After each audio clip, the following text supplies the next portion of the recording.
Come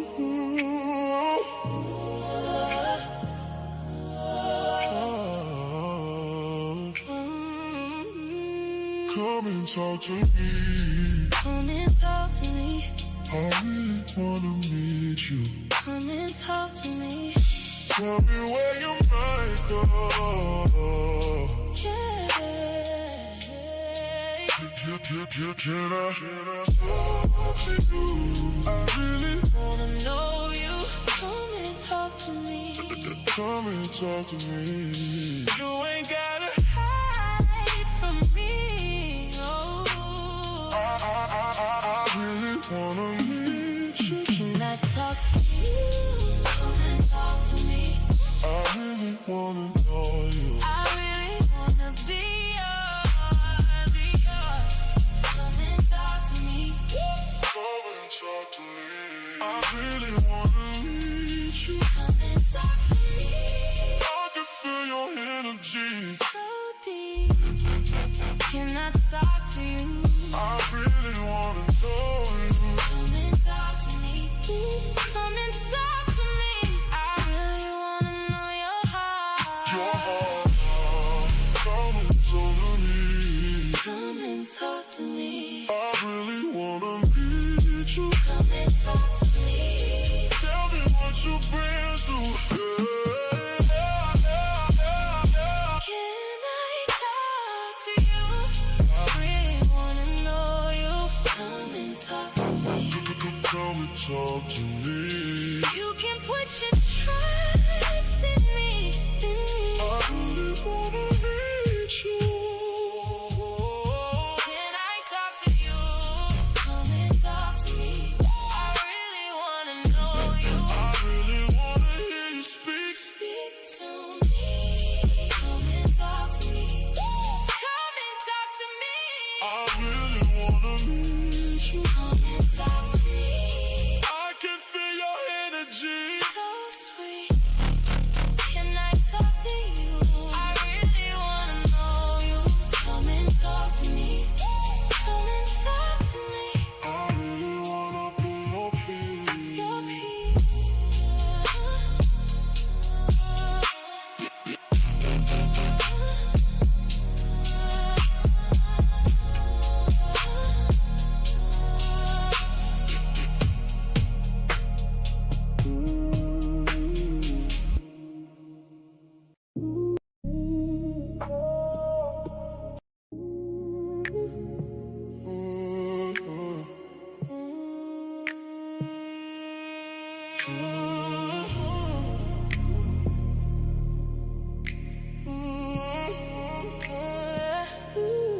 Come and talk to me.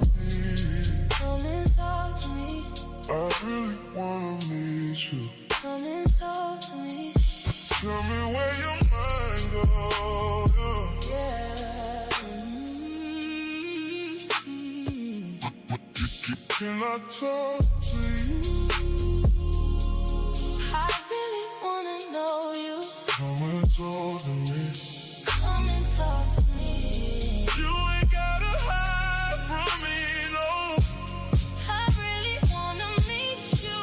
Can I talk to you? Come and talk to me. I really wanna know you. I really wanna be yours. Be yours. Come and talk to me. Come and talk to me. I really wanna meet you. Come and talk to me. I can feel your energy. So sweet.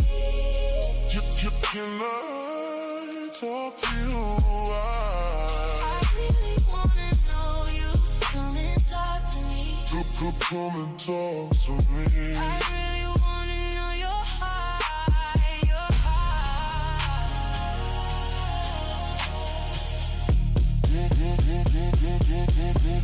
Come and talk to me. Come and talk to me. I really wanna meet you. Come and talk to me. Tell me what you've been through. Yeah. Can I talk to you? I really wanna know you.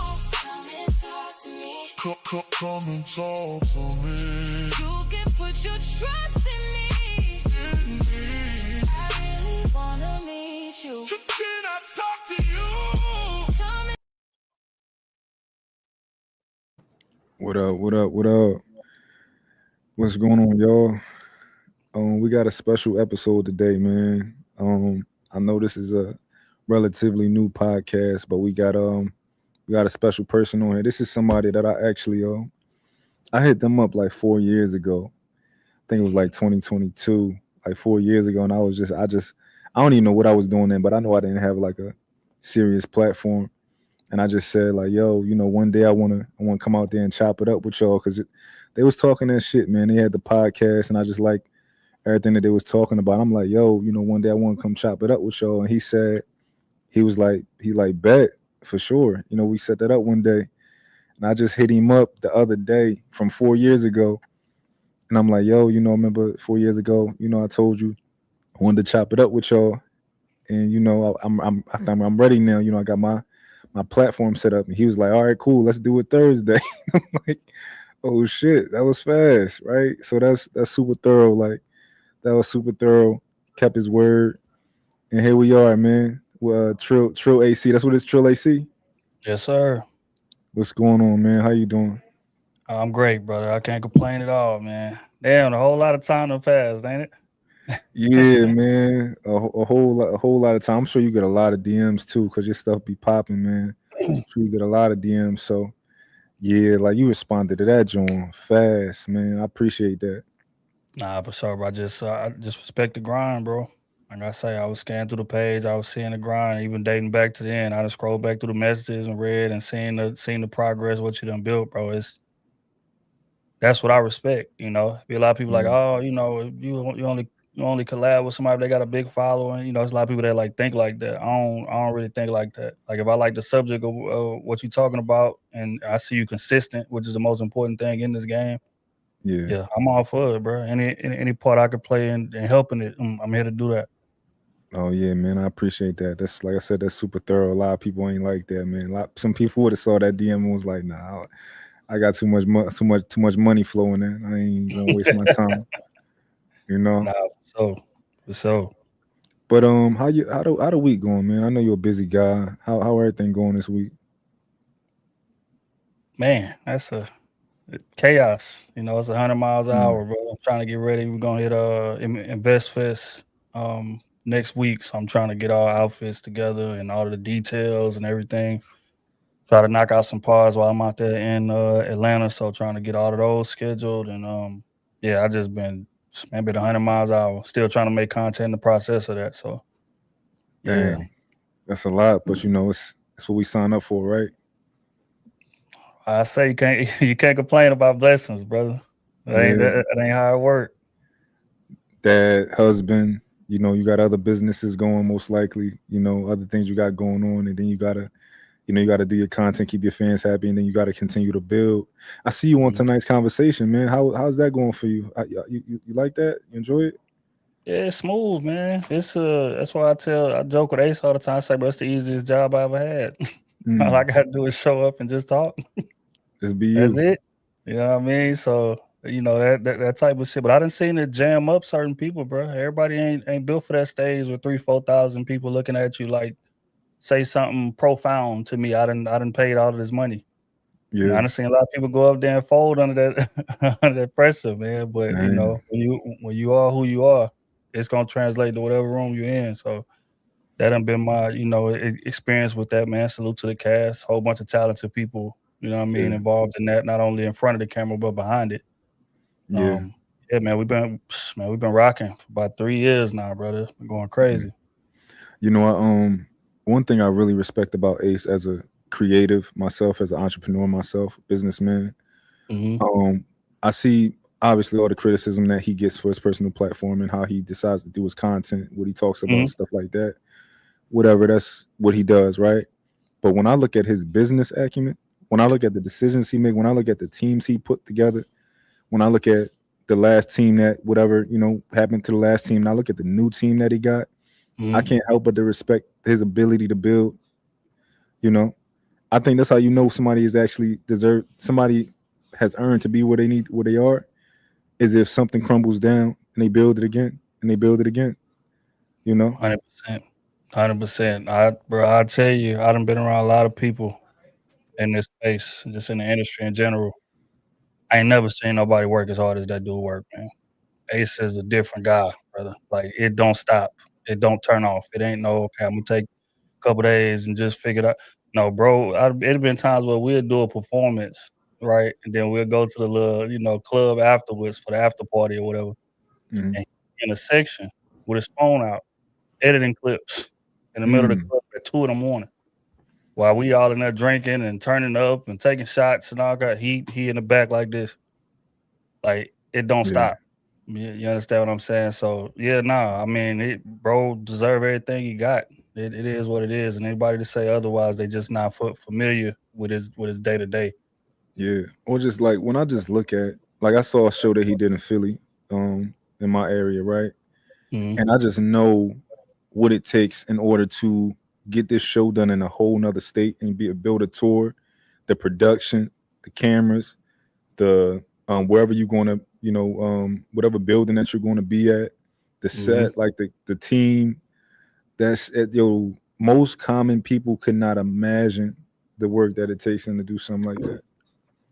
Nah, man, people see them crowds, bro, and they think it's, they gonna a flyer on his Instagram story and everybody show up. It Yeah. don't work like that, bro. It's a whole Hmm. lot that go into it, a whole lot of planning, a whole lot of details, and thing about bro is he got a problem delegating. So he hands Hmm. on. He do Yeah. it all. You know what I mean? From the marketing to the clipping to the all of that. You understand? So it's like, yeah, dude is different. I ain't gonna Yeah. lie. I just seen people work hard. I ain't seen it like that in this space. For Yeah. sure. For sure. For sure. Absolutely. I'm sure a lot of like what you do is easy for you, right? Because the thing that made me gravitate towards your content is I sense that it's real, right? I sense that you're real.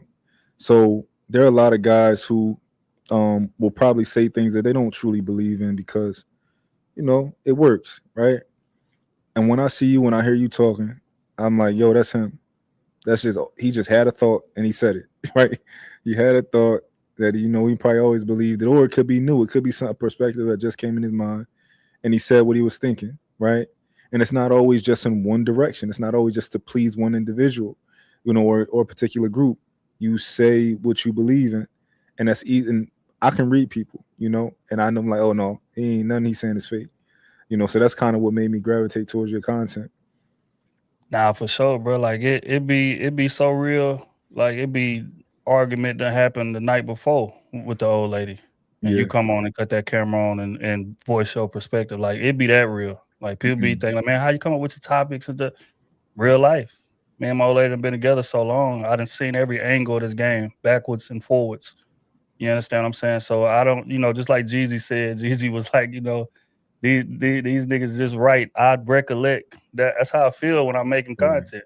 I feel like Mhm. I'm literally just recollecting or talking to you about some shit that I done been through or currently going through. You know what I Yeah. mean? And I think when that's the case, going back to what we was talking about earlier, it don't matter what space you in. It don't matter who you in front of, because you. You didn't put on no mask before you walk through that door. You understand? So that's how it is with me, bro. The content, and also if I'm not feeling it, or I'm not inspired, or I don't have nothing to say, then I won't say nothing. Mhm. You know what I For mean? It sure. ain't no forcing. It ain't no. All right, let me just think. What do I think they want to hear? It don't Mhm. it don't work like that with me. I gotta be inspired, or I gotta feel a way about something, and then Yeah. I talk about it. You know what I mean? But yeah. Yeah. That's kind of like my that's the reason that I'm starting to do more content. I didn't, talk for a while, but I'm finally talking. And Hmm. it's like so easy for me because I'm just saying what I think, you know. It's a lot of guys who think I'm what is it called? Pandering, right? Um Oh, shit. and I'm just I'm just saying what I think. Yeah.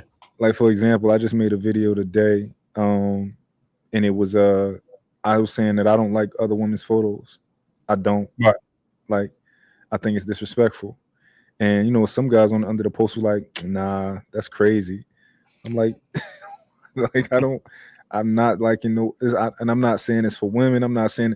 I'm telling you that I think it's disrespectful to be in a relationship and like the image of another woman if she's, of course, not if it's an achievement or a business thing. Like, right, that's different, right? Right, But if I can tell that she like, yo, I look cute today. Let me take a pic. I ain't liking that picture, like, right, you know. So to some niggas, it's like you pandering. I'm pandering.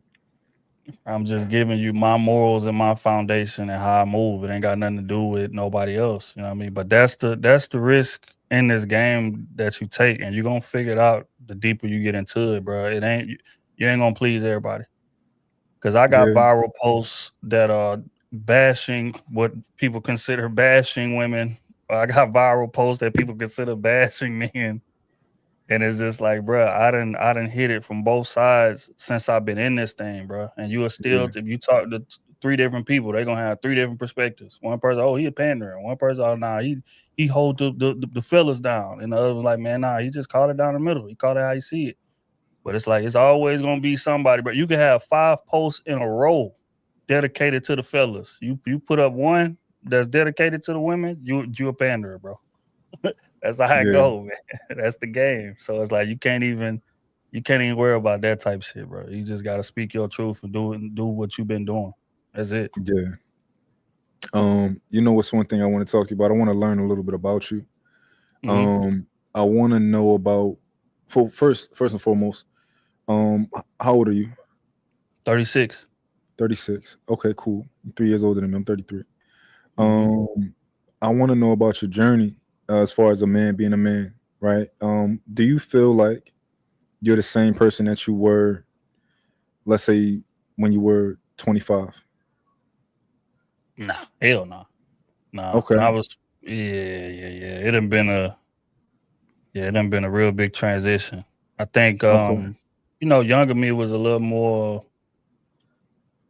what's the word? Vindictive, a little more angry, a little more short tempered, looked at things in a more black and white way. I think older me, done kind of became a bit more well rounded. I'm way more patient. I'm way more understanding, and having a daughter had a lot to do with that. You know what I mean? I tell people all the time, my daughter is what grew me up for real. Like I've Okay. always been kind of accomplished or popular, if you may say, or whatever the case. But when you have that little girl looking back at you, watching every move that you make, watching how you talk to people, watching how you move, it's gonna sit you down and make you hold on. Let me take a deeper dive of how I'm moving as a man. You know what I mean? So it's like, yeah, once she came, it was like a switch flipped. You know what I mean? But 25-year-old me, yeah, nah, man, I was outside running around. I'm in the club. I'm doing this. I'm every week, 3-4 times a week. You understand? So yeah, me now, man, I'm about business now and family.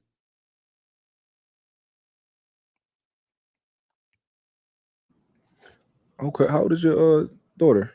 7. 7. Same. I got Mm-hmm. I got 2 girls. 7. Yes, sir. What at what point do you think you really made that transition?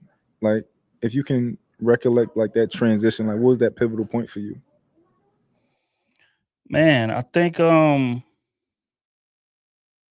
once she got old enough to like understand what was going on, you know what I mean? We don't understand how much kids really learn from watching what we say in comparison to listening to watching what we do in comparison to listening to what we say. So she would be like saying random things that I done said or moving in certain ways. You start to see her little characteristics come out and like, damn, that look a lot like me. You know what I mean? And things like that. So it's like at that point, once you realize, nah, she really watching me. Like she really paying attention to what I do. Even when I'm thinking she just over there watching her little cartoons or messing with her little iPad. No, she paying attention to everything I do. So it's like, what kind of example do I want to set for her? Because the thing about it is once she get older and go out there in the world, her relationship with men is gonna reflect the relationship that she see with me and her moms. So if I'm talking to her mom disrespectful, or I'm, coming in the house all hours of the night and being neglectful and all these things, she gonna think that's normal. So when she go outside in the world to find her man, I done gave her a horrible example. And then furthermore, I'm gonna be mad when she bring that type of dude home to me. So it's like, hell nah, tighten up, bro. You gotta set the example that you want her to go out there and date. I think that's what really turned it around. Cause before she was here, I didn't really have no compass per se. Yeah. I felt like as long as I was successful, none of the rest of that stuff mattered. I can kind of do what I want to do. You understand what I'm saying? Because it wasn't no repercussions to my actions per se. Yeah. But when she got here, it's like, nah, it's real repercussions, and she represent me. So what she grow up and go out there and do, I got to take full credit for. So Yeah. I want to make sure that I'm moving the right way. So she got a better chance when she go outside. I think that's what turned the page for me. Yeah. I think I got a similar, I mean, my story is different, of course. Like, I'm engaged right now, but my kids Congratulations. didn't. Thank you, I appreciate it. Hmm. My kids, I had when I was a little younger, with different women, things like that.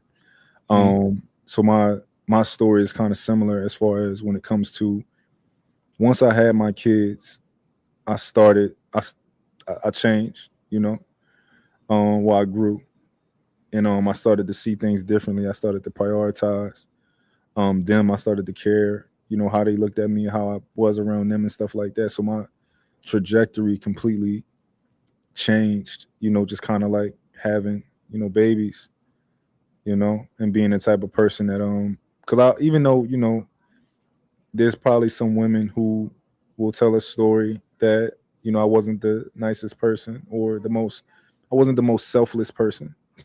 They might Right. say, that's probably some women who will say, oh, my, he cared about himself when he was dealing with me, right? Um, One thing I always was or wanted to be was a good dad, regardless.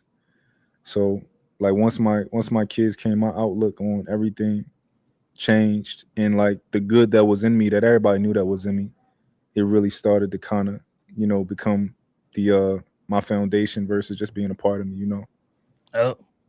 So Yep. Because it forced you to sit down is what it is. You know what I mean? Because you want to be there. You want to have those conversations. You want to show your kid things. You want to like explain things to them, like you, but you got to be there. You got to spend that quality time, and that keeps you from going outside and doing stuff that you ain't supposed to be doing, or wasting time, or doing things that ain't productive. It's like, nah, I'd rather be at the crib with my little girl, instead of how you would move if before the kids got here. So I think, yeah, every man got their different turning point, bro. I'm just happy that it came before did something that you can't come back from. That's what happened to a lot of my friends growing up. You know what I mean? You talk to them now, they got all the knowledge in the world as to how they should have been moving back then, or whatever the case may be. But a lot of them then got in trouble and got locked up, or did this, did that. You know what I mean? And luckily, like I say, mine came before any of that happened. So it's a blessing.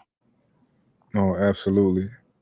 I think and the crazy thing is, I don't think we necessarily had to change when we had our children.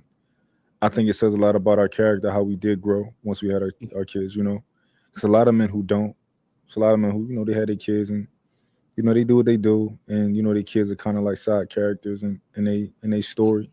Yeah, that's crazy. you know. But I think it says a lot about the character of a man who does have the children, and he's like, you know what, this is my priority. This is where I need to watch how I move because that'll affect them. The crazy thing, somebody asked me like, they asked me about something about kids and like what should you do and stuff like that, and I gave them a cliche answer, but it was like, yo, it's just true. Like, you be different so that they can be the example, you know, because like we may not be perfect, right? But I noticed that like my son, he does everything that I do. You know, he don't do what I say. A little bit of what I say, but he do everything of what I do. You know, so like when I come in the house, no. So when my fiance, she say like, yo, he got his shoes on in the house, and I told him, to stop doing that, right? And I'm like, why would his little dirty self have his shoes on in the house? And then I'm like, and then I think about how whenever I'm rushing, I might run in the house with my shoes on and run out, right? Right. And I know that he's watching that, and he's like, oh, Daddy, do it. Maybe I can do it, right? and then I got to tighten up. You know, other people that say, "Do as I say, not what I do." Right. But I got to tighten up. You know, so yeah, definitely Sir. watching what you do. So I say that's how we grew up, bro. Do what I say, not what I do. That's literally the tutelage so many of us got, and that was why it was important for me to break that cycle. Nah, hell nah. If I tell you to do something, it's gonna be because you seen me do it too. So you ain't got no excuse. Cause it ain't nothing more humbling than you trying to tell your kids something, and they be like, "Well, what about when you?" But you just did the same thing. Be Yeah. like, you know what? You're right. You're right. Mhm. So yeah, nah, man, consistency, bro. Consistency in the message. You know what I mean? And that's what they do for you when you wired the right way. I'm talking about the dudes who take care of their kids and things like that. Because I can't look at nobody as a man who don't take care of their kids, bro. That's just how we wired. Yeah. Did you you only got one girl, right? No other kids. Mm-mm. Did you Yep. want boys? I do. Like I say, man, we probably gonna try one more time.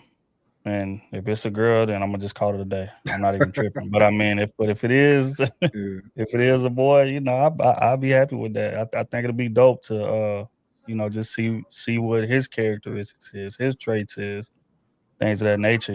Plus, with a boy, you could be more hands on, and you know what I mean. In comparison to having a daughter, you got to kind of handle it with kid gloves or whatever. When you got a little boy, it's something different because you got to raise them different.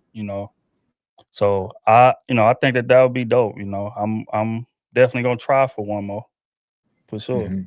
If you have a boy, right, with your next one, are you going to try for another one? Nah, it's over. Okay, just Yeah, two. it's over. If I have boys, over with. Okay. Okay, you definitely do gotta I raise them slightly different. Mhm. A lot of the things it's a lot of overlap, but it is certain things that my son is just his life is going to be different. He's a boy, right? So it's just certain things that I gotta teach him that might not be as necessary for the girls because it's just different. Like he's absolutely, at least from my point of view, I think that men should be leaders. So that's what I'm going to raise him to be. So the lesson is a little bit different than what I got to teach him. Yeah, So for sure. For sure. Well, I say that's the only way that our society is gonna turn around, bro. Is by changing the mindset of the men first. That's what I thoroughly believe in. I think women mhm, in general, like they look to follow us. They look to follow example. But if we yeah, not setting the right example, or we not standing firm on what it is that we want society to look like, then we got the chaos that we got now. But it's gonna start with the generation after us. A lot of us is lost for real. It is what it is. Lost causes, pardon me. But yeah, when we having boys and we teaching them qualities and leaderships and the morals and the stuff that was ironed in us, the integrity and all of that, like that's what's gonna turn society around. So it's a important position. That's why I can't understand how some dudes ain't in their kid life, bro. That shit is beyond me. It straight up. yeah. Um, I know there's sometimes where people will want me to be harder on my son than I am when it comes to discipline, right? Hmm. Um, and I have a different perspective. I think that communication is the most powerful thing that we have, and I know that I can talk to my son, and with repetition, everything, that everything is going to work itself out, right? Now, I'm not against, the old school way. I'm not against whooping kids, right, when necessary. Hmm. But I believe that I know when I'll have to whoop my son. But for the most part, I can communicate with him. Whereas Hmm. there's, and it's typically the women in my family like, oh, you need to just whoop. And I'm like, no, I can talk to him. I'm gonna communicate with him. I'm gonna teach him how to articulate himself, and I'm gonna give him that same respect. I'm gonna talk to you while, you know, it's a privilege, right? But I'm going to talk to you, and I want you to talk to me back, and I don't want him to ever lose that privilege, Right. from not being responsible. But that's definitely my go-to is communicate, teach him why. Don't just tell him don't do it. Teach him why. Talk, talk, talk, talk, talk. That's my whole thing. You know. Yeah, I agree. I mean, I take the same philosophy, just with kids in general. I think kids operate best when they have routine, when they have structure, when they understand the why of what it is that they're doing, they take it as a mission upon themselves to get what you ask them to get done if they understand why you asking them to do it.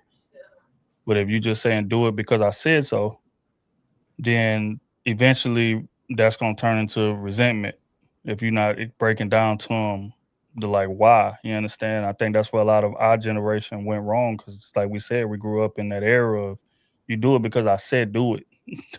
You understand? It's like nah, you gotta explain the why.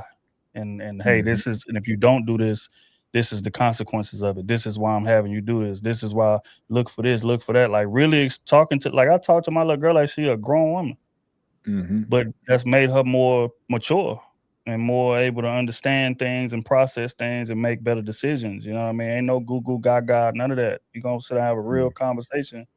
This is what's going on. This is up. You see this even when it come down to movies we watching and different things like that. Like she asking questions, I'm telling her 100% my Yeah. thoughts. I ain't putting no filter on it. I ain't doing none of that. So it's like when Mm-hmm. now it's funny because you may hear her talking later to somebody else and she done gave them some of the perspective that I done gave her. You understand? Yeah. So yeah, communication is of the utmost, bro. Like it's just like adults. Most people who participate in violence is because they can't communicate well. Mm-hmm. Let's just keep it real. Like most disagreements can be squashed with a 5-minute conversation. It don't matter how tough the dudes is or whatever the case may be. You got, that's why even in prison, like respect is so important. You understand? You excuse me, my bad, thank you. Simple things like that can keep you out of a whole situation. But when you don't communicate well, then you get frustrated.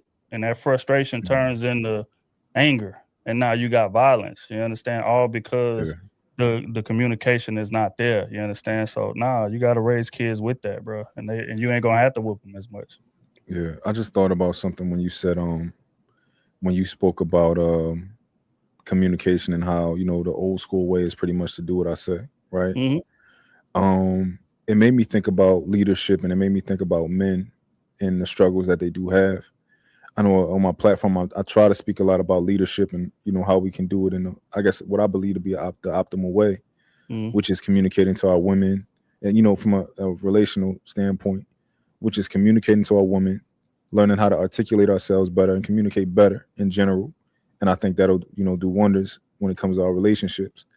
And it made me think that because I already thought recently I've started to think that a lot of men just are not very good leaders, even though they're telling women that they need to follow them, right?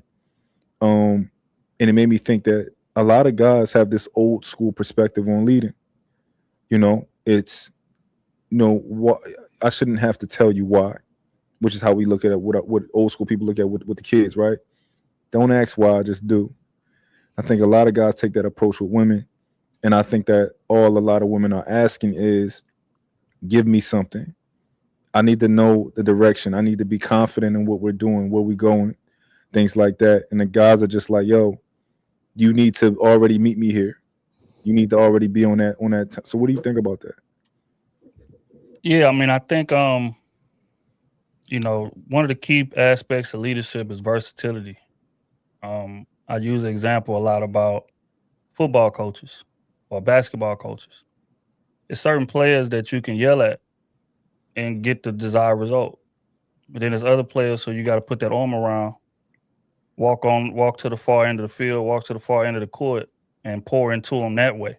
You know what I mean? Like, look, bro, you got this. Calm down. You're gonna be straight. Just do this, do that, blah blah blah blah. And that's gonna bring the optimal performance out of that person. You know what I mean? But I think the true key of leadership is versatility. It's the same with women. A lot of men feel like it shouldn't matter how I deliver the message. It shouldn't matter how I talk to you. It shouldn't matter what as long as what I'm saying to you is right, or what I'm saying to you is gonna get us from point A to point B. But the thing is, like, when you get a bit more mature and you grow up a little bit, you start to understand that it's way more important to be heard than to be right. Mm. You could be right all day long, but if ain't nobody listening, we still ain't getting to the desired destination anyway. Mm-hmm. You understand? So it's like that's the dope part about that dynamic. A lot of men look at women like they something to take care of instead of the fact that she's a powerful asset all on her own. So with your tutelage and with you breaking down to her how things go and your thought process and your perspective and all of these things, it's gonna get to a point to where you don't have to tell her nothing. She's just gonna know what to do. But if you don't ever sit her down and really break down your thought process and your perspective on things, then it's gonna forever be a clash. Because one thing about women, they gonna get to the bottom of something. They don't care what they gotta leave in the wake of it. Yeah. Which means that it's gonna be a lot of uncomfortable conversations, gonna be a lot of arguing, gonna be a lot of digging, gonna be a lot of going through phones, gonna be a lot of all these things because she doesn't feel centered. She doesn't feel like she's involved, like y'all in lockstep, like y'all partners joined at the hip. She don't feel like that. And women want to know why.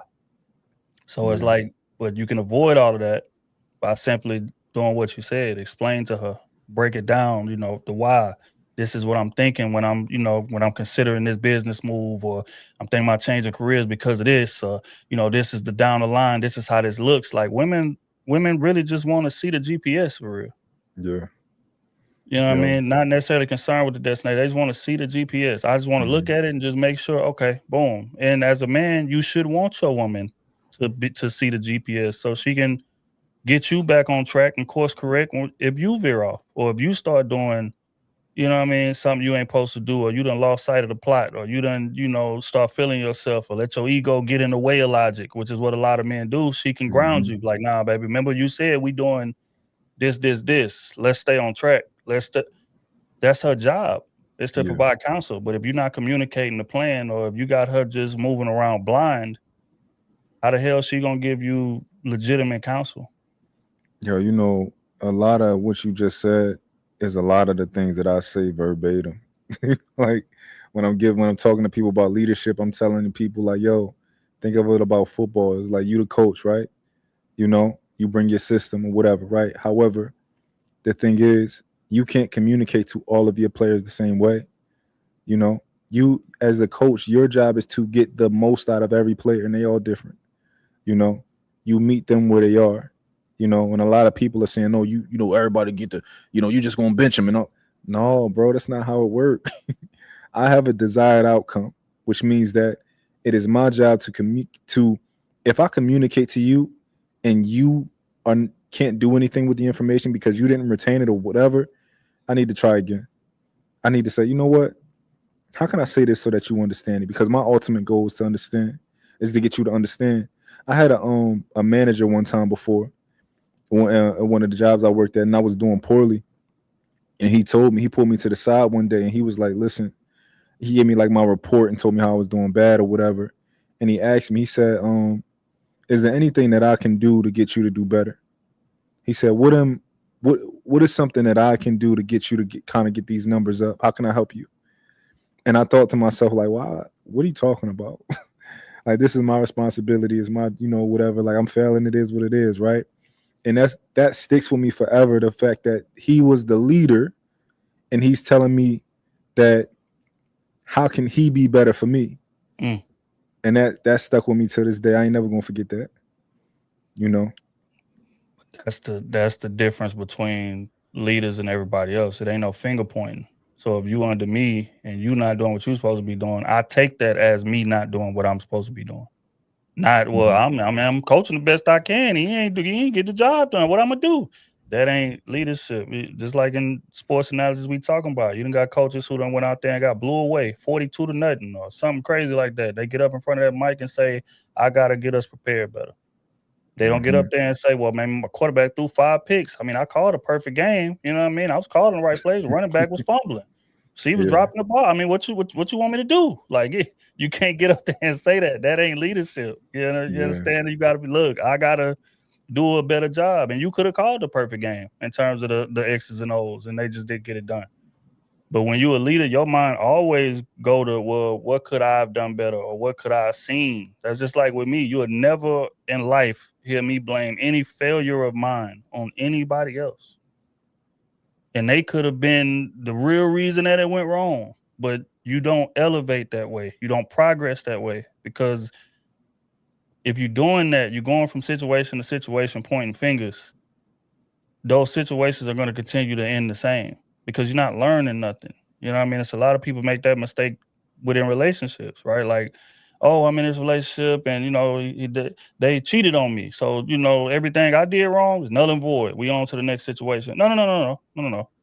They did cheat, and that might have been the straw that broke the camel back. But you still got to watch them game tapes and figure out, what did I miss? What signs didn't I see? Or certain stuff that I gave a pass to, or certain stuff that I swept under the rug that I need to go, make a list of that so I don't do that again.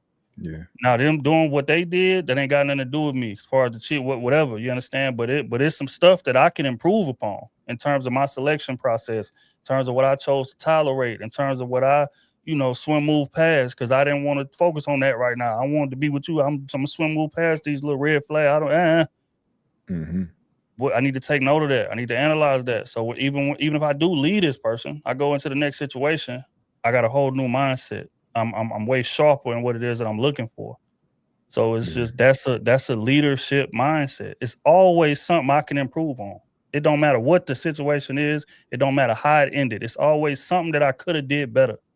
If you got that mindset, then you're gonna be straight. I think that's where a lot of men struggle when it comes to leadership, and that's probably why I had a belief that most men are probably not going to end up being good leaders in their lifetime, because the part that they struggle with is that accountability part, right? And that responsibility part, right? Yep. I want to be responsible for everything. As a leader, I need to be responsible for everything. Whether we do good, whether we do bad, whatever it is. I catch a lot of flack for this too, because I say, like, how, depending on how my kids grow up, that's going to be me. Like, whatever happens, I'm always going to look at myself and what I could do better. And people be like, well, the kids, they grow up and they go their own way. Yeah, I understand that. They make their own decisions in life, right? However, as a leader, it's how I'm wired. I don't know any other way to look at it besides what could I have done better.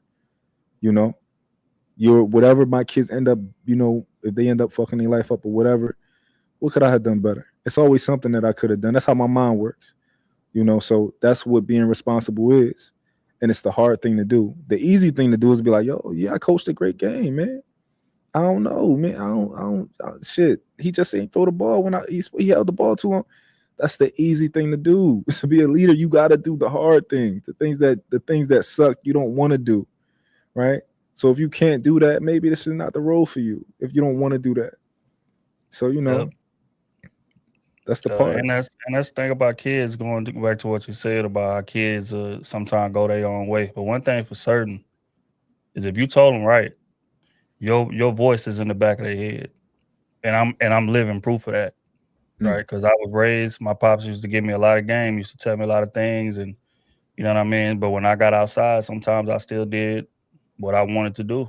And like I say, by the grace of God, ain't nothing bad happened that I couldn't come back from. But even when those things was happening, his voice was still in the back of my head.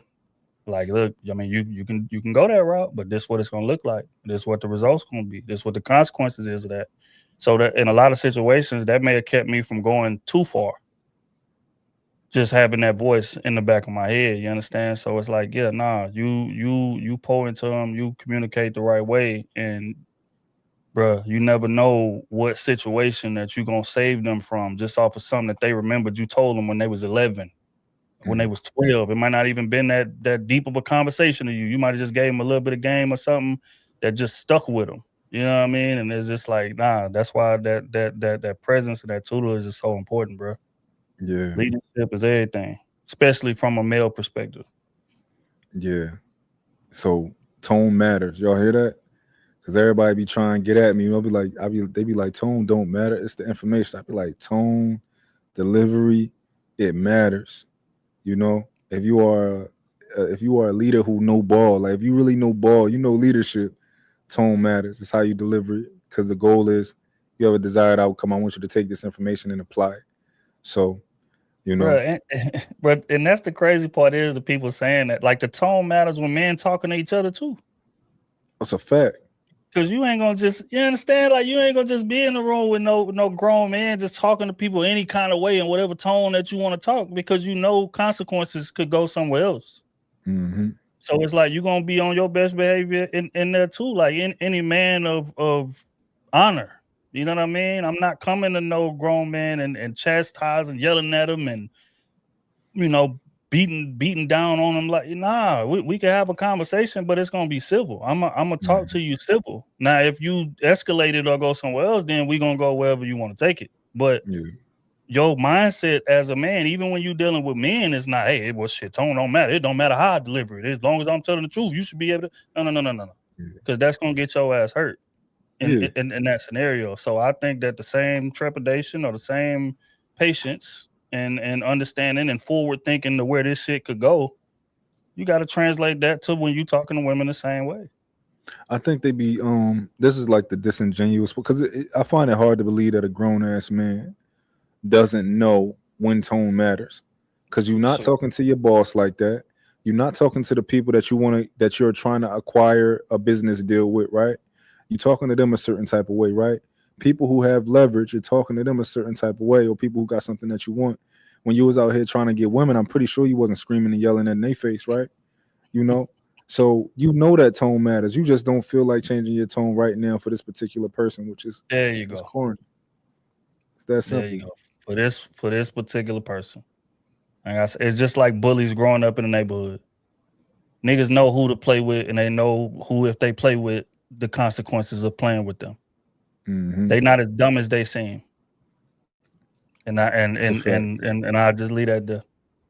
Yeah, that's a fact. You made a post, and you pretty much, you said come healed, right? If somebody, gonna be in a relationship with you, it's like come healed. Can you tell me more about that? Because I wanna know if I fully agree with you, or is there like certain parts where I put an asterisk, or I might add an addition there. Mhm. So what do you mean when you say that come healed? Meaning come self-aware. Come aware of what your triggers are. Having and work to try to get past them. Like, be well within your journey or well on your journey of healing. I don't believe anybody's 100% healed. I think that's where some people took that out of context. I think that there are people that are well along their journey of it in terms of being self-aware, learning themselves, what makes me tick, what makes me, this is why I do certain things. My childhood, this happened. First two relationships, this happened, and that's what got me moving like this. So now I got a better handle on those things, right? But I don't believe that's the case for most people. I think most people go from relationship to relationship, and they don't take the time to watch them game tapes. They don't take the time to deep dive into why my triggers are the way they are, or why this happened, or why that happened. And especially if the relationship ain't bad, they just like, okay, I just need to jump into another one instead of taking that time to be alone. Because what happens when you jump into the other one is now you punishing that new person that you in a relationship with for shit that they didn't do. And that's what I mean. I have zero tolerance policy for that. Now, again, judge me and hang me on the cross for things that I did wrong, or trauma that I caused you, or things that I had something to do with in regard to, why your triggers are a certain way. Hang me to the cross for that. But Yeah. don't hang me to the cross for something that I ain't had nothing to do with, because you ain't did the work to identify who actually is responsible, or who actually hurt you or traumatized you, or whatever the case may be. So I think until that information is gotten, and until you done did that due diligence, you need to stay your ass far away from relationships, period. Especially with me, which is what I meant by that video. You understand? So yeah, I meant every word I said, because it's just like going to a damn car dealership and I'm paying full price for a car that I got to put together in my garage when I get home. That no. Come to me functional. Come to me aware. Now, if a tire go flat after I done bought the car, I'll gladly change that. Windshield get cracked, I'll gladly change that. But these things happened under my watch. But when I come to buy that car, I needed to be fully fucking functional. I needed to be operating like the 50, 60, 70,000 that I paid for it. Yeah. But if I gotta buy it at full value and then put it together in my garage, no, that ain't gonna fly for me. So make sure that you functional when you get to me. Or just like I said in that video, your ass will be gone. That's a real rap. True that. My perspective on it, of course, my perspective is of the 33-year-old man, right? It's not super far from you, but 3 years is enough, right? It's a lot of change that can happen in 3 years. my perspective has always been that I'm not opposed to giving grace because I understand like how it is out here. I understand that, and it's of course like the foundational things is different. I think you're talking about foundational things come with that Right. foundation. But when I view women, um, I understand how their experiences have shaped the way that they view the world, the way that they see relationships and things like that. Um, and I understand that they may have never in their life been with a man like me. They may have never been with a man who has the boundaries that I have. They may have never been with a man who expects what I expect out of them. That they may have never been with a man that's as emotionally aware as I am. May have never been with a man who knew what they were thinking before they were thinking it, who knew exactly why they were responding the way that they were responding, and these type of things, right? So I tend to give grace when it comes to those things, but these things might be what you're talking about, a cracked windshield, you know. There could be things like that. But I've had the mindset that as a leader, you know, I know a lot of times we like to give people's fathers so much reverence, but a lot of these dads ain't like that. A lot of these dads wasn't teaching their daughters what we assume they was teaching their daughters and stuff like that. So Right. a lot of times we get these women and it's like, dang, you ain't know that I was supposed to do this and you ain't know that I was supposed to do that. Oh, okay. And you kind of see that, I got to get to work. I kind of got to put some of this, this knowledge in you that you didn't have before and, kind of open up the world to you. I don't know. What do you think about that? I don't knock it, but I think that it just depends on what age and stage you are in your life. You know what I mean? I think because when I'm talking about women, I'm talking about women that's around my age. So we talking about 35, 36, 37. Mhm. Even if you didn't get it at the crib, you done got enough real life experience to know left from right, or you should have. If going back to what we said, you've been watching the game tapes and things of that nature the way you need to. Getting therapy that so many women brag about, and getting into their Bible, and getting tutelage from older women and things of that nature. All these things that they claim that they're doing, you should have some kind of real world knowledge on how things work. Now, of course, there's gonna be some adjustments that got to be made when you get in a relationship with anybody. You know what I mean? But it goes back to that foundational piece, like traumas and that are unaddressed, and insecurities that you ain't done no work to build, lack of confidence that you ain't done no work to fix. Yeah. I don't feel like I'm responsible for that, and nor do I have time for that because I'm 36. Now, if I'm Yeah. 23, that's something different. We young, we both trying to figure ourselves out. You know what I mean? So we gonna, figure it out as we go. I got a little more grace for you in that stage, but I think now, because of the work that I done did on myself and the dark times in that in that dungeon is what I call it, of real Mhm. self-reflection and putting in real work, and that pain and them tears and that blood, sweat, and all that stuff that you done put in to become who you are today. I can't afford to deal with somebody that ain't made that type of investment in themselves. I got too much to lose. You know what That's I fair. mean? So it's like at this age and stage, I don't have grace for that. Now I'm not going. Now that's not saying that you're a bad person, or Mhm. that's not saying that I like look down at you or anything like that. We're just not compatible, and I just have zero tolerance policy. So I'm gonna just get you out the way and let you go be with somebody who does have a little more grace, and maybe y'all in similar paths, or similar spots in y'all journey, so y'all could kind of figure it out together. But all of the work that I done put in to get here, nah. Yeah, you don't want to have to carry somebody. Pretty much is what I hear. And Right. I dig that, and I think age plays age and where you are plays a huge part in that. Because when I met my girl, she was what 24, 25. Hmm. So that's my experiences. Over the last 6 years has been her. Right. But I'm pretty sure. Let's say I was getting out of a relationship at the age of 35 or something like that, I might have a different perspective. You know, um, but I know I give you one example. Hmm. I'm the type of person that I'm the type of man that if I get into a relationship with you, I want you to have my phone password. I want to give it to you, right? Hmm. Because I don't know how most of your relationships have gone, but I want to create an environment of transparency. I want you to understand that I don't got nothing to hide. There's not Right. nothing inside of my phone. And I'm not going to hold it against you if you have an irrational thought of, is this nigga cheating on me? Shit, go look. Ain't nothing there. Go have fun. You know, look while I'm asleep. I don't care. Do what you got to do to calm your mind.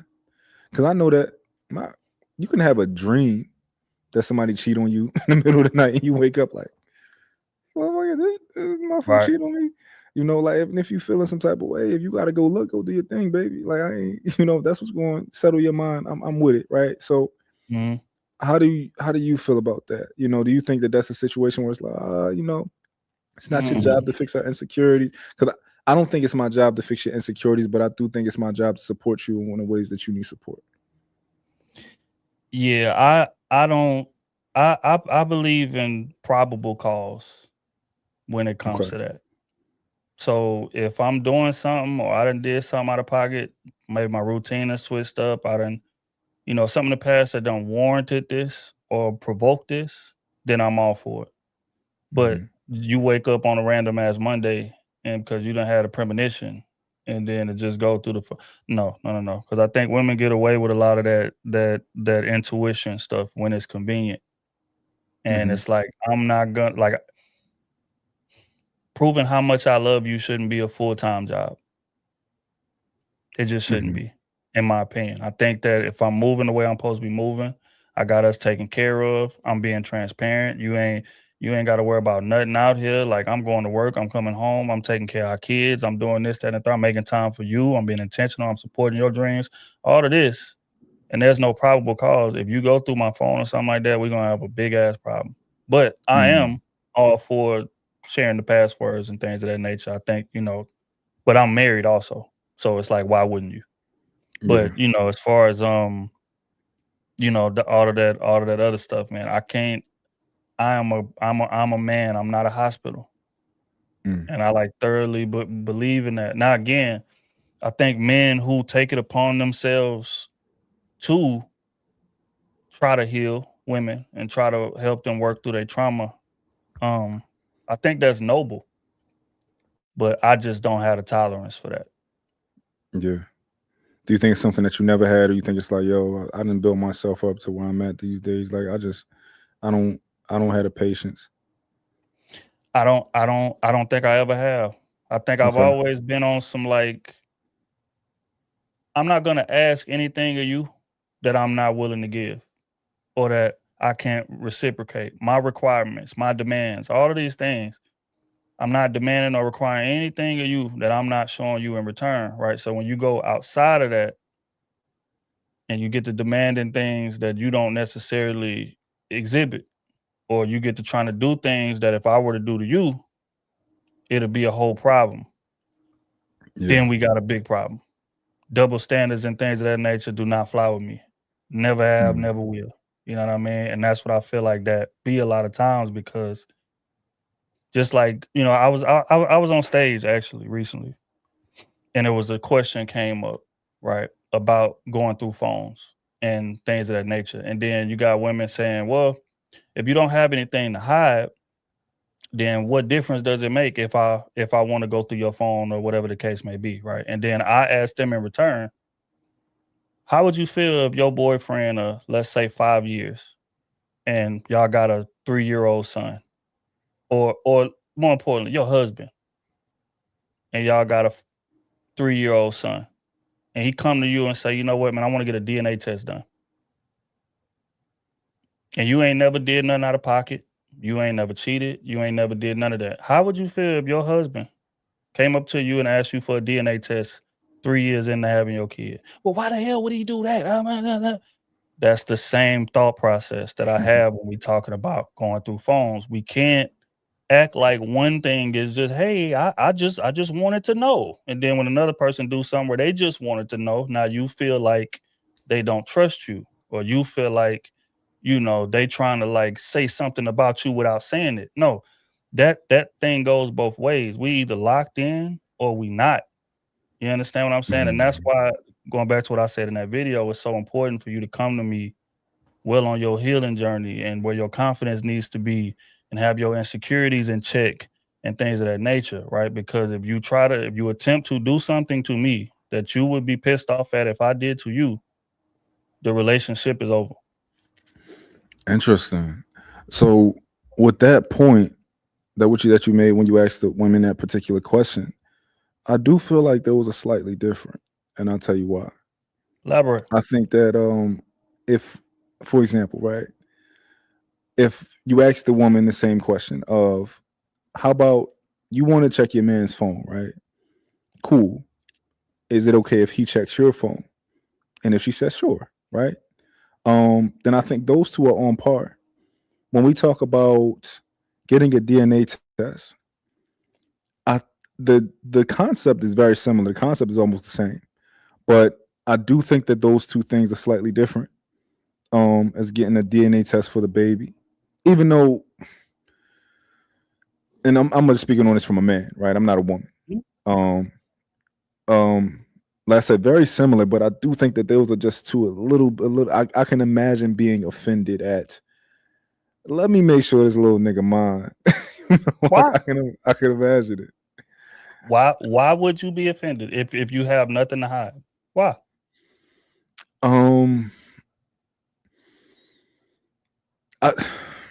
Because that's a little bit deeper than like a glance in a phone, and I might even have a this is my first time thinking about it, so I might even have a tough time putting it into words.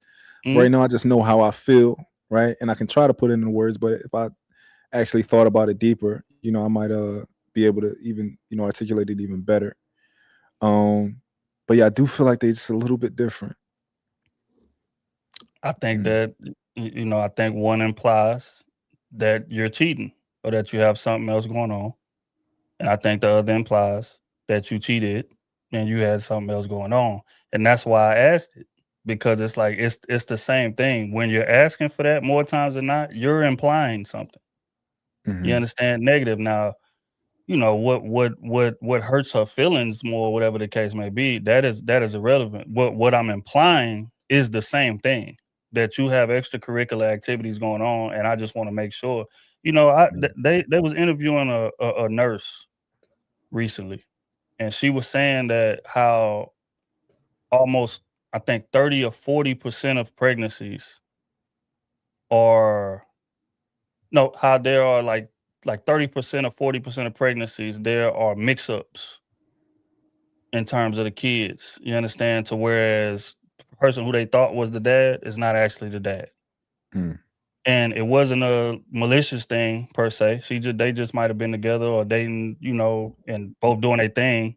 She get pregnant, and then he think the baby his. He signed birth certificate. Come to find out that it ain't. So when I'm asking you this, it's based on real stats that say that, hey, this baby might not be mine. Yeah. But of course, you're gonna take that personally. You're gonna internalize that as if I'm trying to say that you're doing something wrong. And it's the same mindset that they have when they trying to go through your phone or they asking you to go through your phone. Yeah. I can paint a beautiful picture that says, hey, I'm just curious. So hey, I just wanted to know. But the real issue is you think I'm cheating or you think I'm talking to somebody else and you want to make sure. So that's what I'm saying. It's the same thing. The transparency has to go both ways. And oftentimes when you challenge a woman in terms of transparency, she gets offended by that, but expects you to just take that and just keep rolling. No. Yeah. Well, let me put it this way, right? So if I went to sleep tonight, right, my woman woke up and she looked inside of my phone, I'll be fine. But if I woke up, right, let's say my woman didn't look inside my phone or nothing like that, but let's say she just came to me and she's like, yo, I'd like you to get an STD test today. Like, what? What you talking about? Would you like me to get an STD test today? I think that's more in line with the DNA test. It's like kind of glancing inside the phone is like a little, let me see what's going on, versus like the pregnancy test is like, nah, nigga, shorty, I think you been out here doing me dirty. It's the same thing, bro. I hear you and I understand why you trying to why you trying to split hairs. It's Yeah. the same. It implies the same thing. It implies that you're not being upfront or you're not being transparent with me, and I want to make sure. So what I'm saying is that one can't be excused when the intentions are the same for each. That's all I'm saying. No, I dig But it. oftentimes, just like I brought up when I was on that stage and I pointed out that contradiction, they was like, "Damn, you're right. I never thought about it like that." Exactly. Now again, probable cause is important here. You got a dude violating, wild and doing all kind of stuff like that, and you asked to go through that phone. Hell yeah, that is completely warranted. But I'm talking about the dudes who moving solid, taking care of their business, going to work, coming home every day, taking care of the kids, being there, doing what he's supposed to do, and you just wake up and go through my phone because you had a dream. Yeah. We are gonna have a problem. Because Probable what that's cause. pointing to me is that your confidence is not where it need to be, and your security is not where it need to be, despite the fact of everything that I'm doing to circumvent that not being the case. Mm-hmm.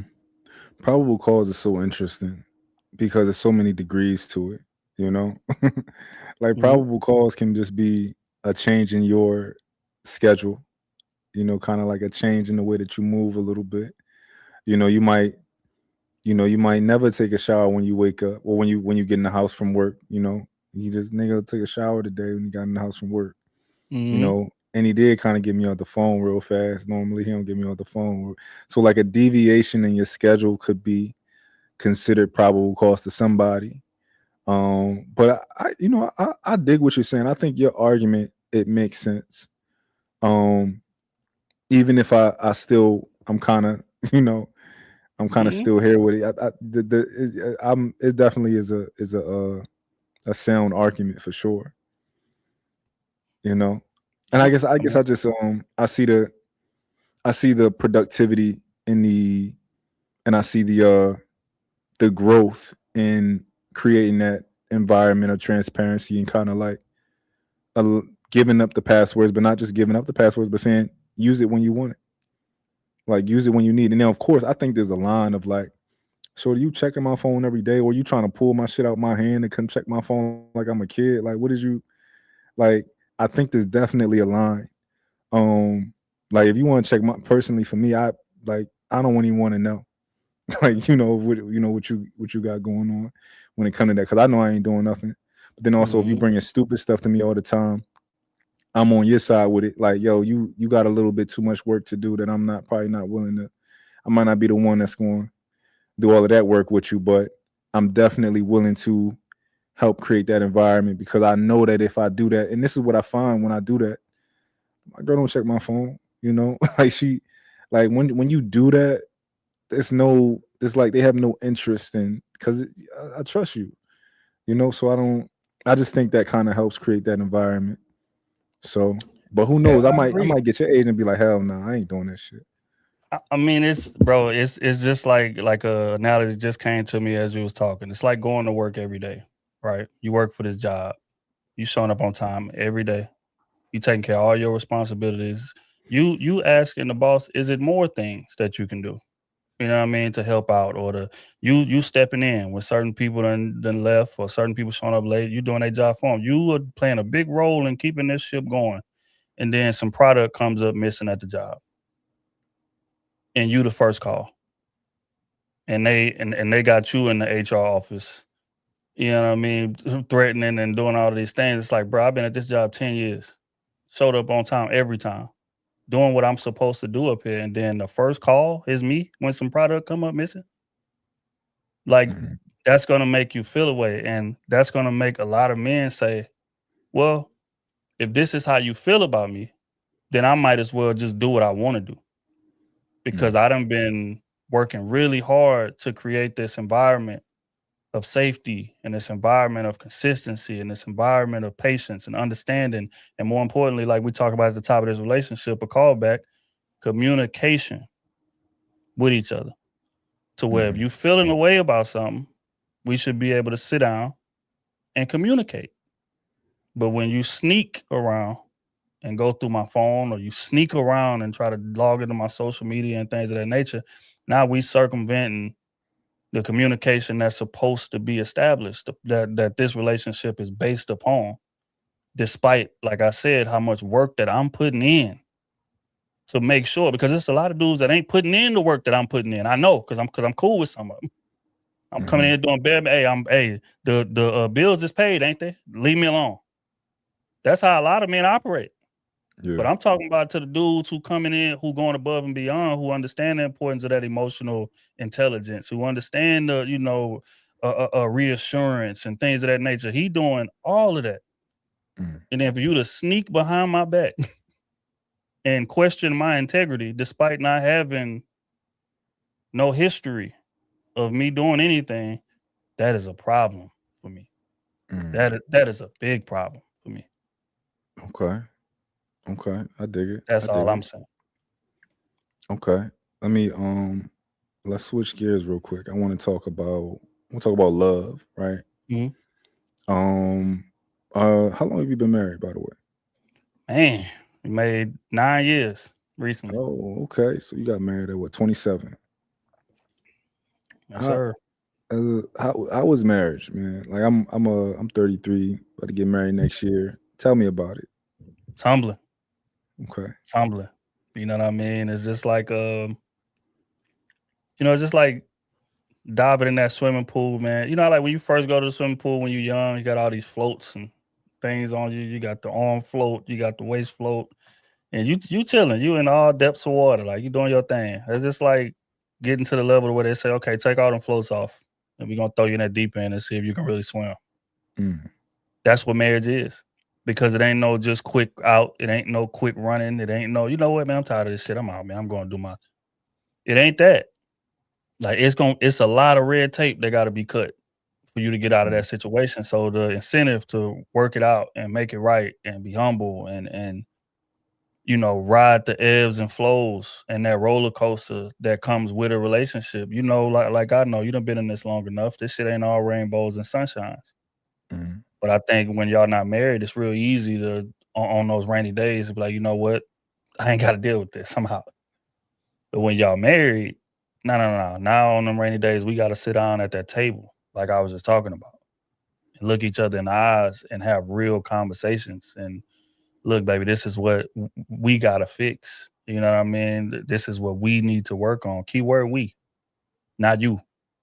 Mm. Which is, like I say, when y'all boyfriend, girlfriend, it's a whole lot of you need to do this better, or you need to improve on this, or you. But when it's married, it's we. Even if she the one that got to do the fixing, it's still we because we won now. You understand what I'm saying? I think that right there holds a magnifying glass up to you like nothing else in this world, brother. Mm. Because it's like it's a day-to-day change, it's a day-to-day thing. You know, a lot of people say, man, marriage is work, and you don't really understand it until you get in it. And you get and y'all got assets tied together, and y'all got families tied in together, and kids, and all of these things, and it's like, damn, this shit is bigger than us. It's bigger than my emotions in this moment. It's bigger than this disagreement that we having. We really got to sit down and figure this thing out. So I think that's the hardest part about it. You know what I mean? But if you get a handle on the communication piece, going back to what we was talking about earlier, everything get a little bit easier. Mm. But it is jarring if you don't have that part of things down. Mm. When do you feel like you picked that up? You said you got married at 27. I'm assuming you guys did you guys live together before then, or? Mm-hmm. Yep. Okay. Yeah, we was Yeah. together maybe like 2 years living together before then. Yeah. Okay. But in terms of like when did the communication and stuff get right? Yeah, like when did you pick up, like, kind of get to the level that you are now or close to it? Man, like I say, I think when my daughter came, that was a real big step in that direction. It damn near grew me up instantly, almost. Mm. I was always wise and I was always kind of like well spoken and things of that nature, right? But I think the understanding piece and the patience is what I didn't have. You know, even now, I'm sure throughout this conversation, you probably tell like, yeah, it's certain shit, bro, just ain't going for like it. But back when I was younger, it was worse. Yeah, It was really like it's this way or at a highway. I want no parts of it. You understand? But it's like having my daughter taught me that patience, it taught me that understanding because I got to thinking about things like how can I have patience and grace for my daughter when she make a mistake, but then when my old lady make a mistake, I talk to her like, you know, or treat her like she intentionally tried to harm me or intentionally was Mm, malicious or whatever the case may be. So then you get to thinking like, damn, the same grace that I have for my daughter, the same understanding that I have for my daughter, I need to have that for my woman. My woman don't know everything. She don't have everything figured out. She can't read my mind. yeah, She going and doing what she thinks she should do. A lot of times our women ain't come from no healthy household or no healthy marriage or no real tutelage as to how they should show up as a wife and things of that nature. But we expect them to just know that because they want the relationship more times than not better than we do, especially the marriage. yeah, But it's like that's not the case. But I think having my daughter really taught me traits that were transferable to my marriage and in turn made me a better husband, if I'm gonna be honest. mm. Okay, okay. Do you feel like how much do you feel like your kids teach you or your daughter? Hmm. How much do you feel like she actually teaches you as far as that you learn from her? Man, I say a lot, bro. I think like nothing holds a mirror up to you like your children do. Because even the things that you hate about yourself most, a lot of times will come out in their Mm, behavior. You're gonna see it in them, and that teaches you, okay, I need to change that. Okay, I need to work on that. Okay, I need to focus a little bit more on that because she's starting to pick that up, or my son is starting to pick that up. You know, whatever the case may be. So it's like, yeah, they gonna show you exactly who you are, how you talk, how your manners, how you move, your temperament, how you handle conflict, all of these things. Because, like I said, they watching everything you do and they just gonna reflect it right back to you. So I think, yeah, your kid teaches you a lot about you if you spending enough time with them and you really paying attention to them and how they move. You can learn a lot about yourself. Plus, they'll teach you traits that were never there. Just like with me, yeah, patience and understanding. I never had those things ever before my kid got it.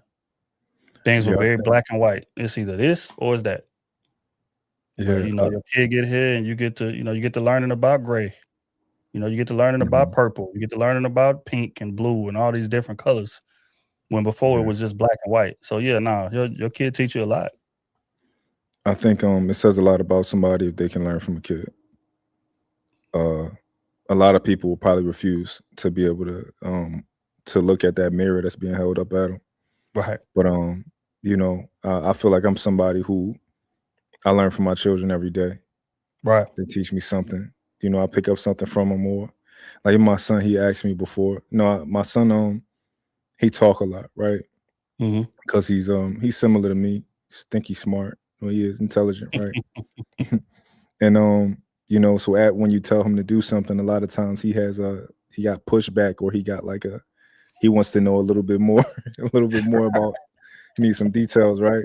Right. So at one point I had to tell him, was getting to, everybody kept telling me like, oh, he's doing too much, right?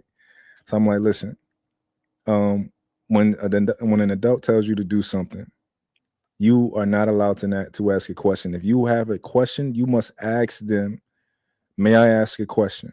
And if they say no, you gotta wait till later. Just do what they say and then wait till later. And my son said to me, he said, well, Dad, that is a question. And I was like, okay, you're right. That is a question. So I gotta, and instead of getting upset at him, I'm like, I gotta tighten up. I just gotta make sure I mean what I say and I say what I mean when I'm talking to him. You know? Simple and plain. Because they gon' if you leave any room for correction, they gonna step right in and tell you about yourself unfiltered. Hmm. I think kids are so funny because they don't have a lot of information in their brains. They don't Mhm. have a lot of experiences and stuff like that. So a lot of times kids will randomly tell you something crazy, right? It's because they don't they're like, well, my mom and her boyfriend broke up. Or they'll say like, you know, our water just got cut off. It's just like Right.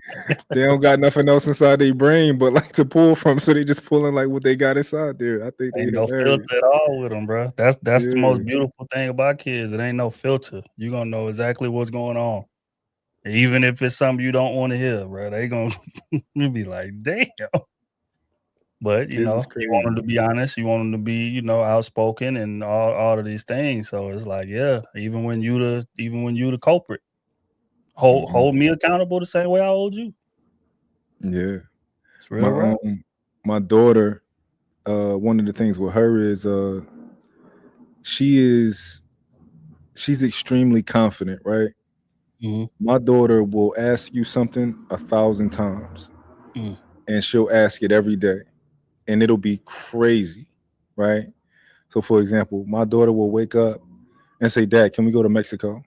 And I say, sure, we can go to Mexico. She'll be like, okay, now?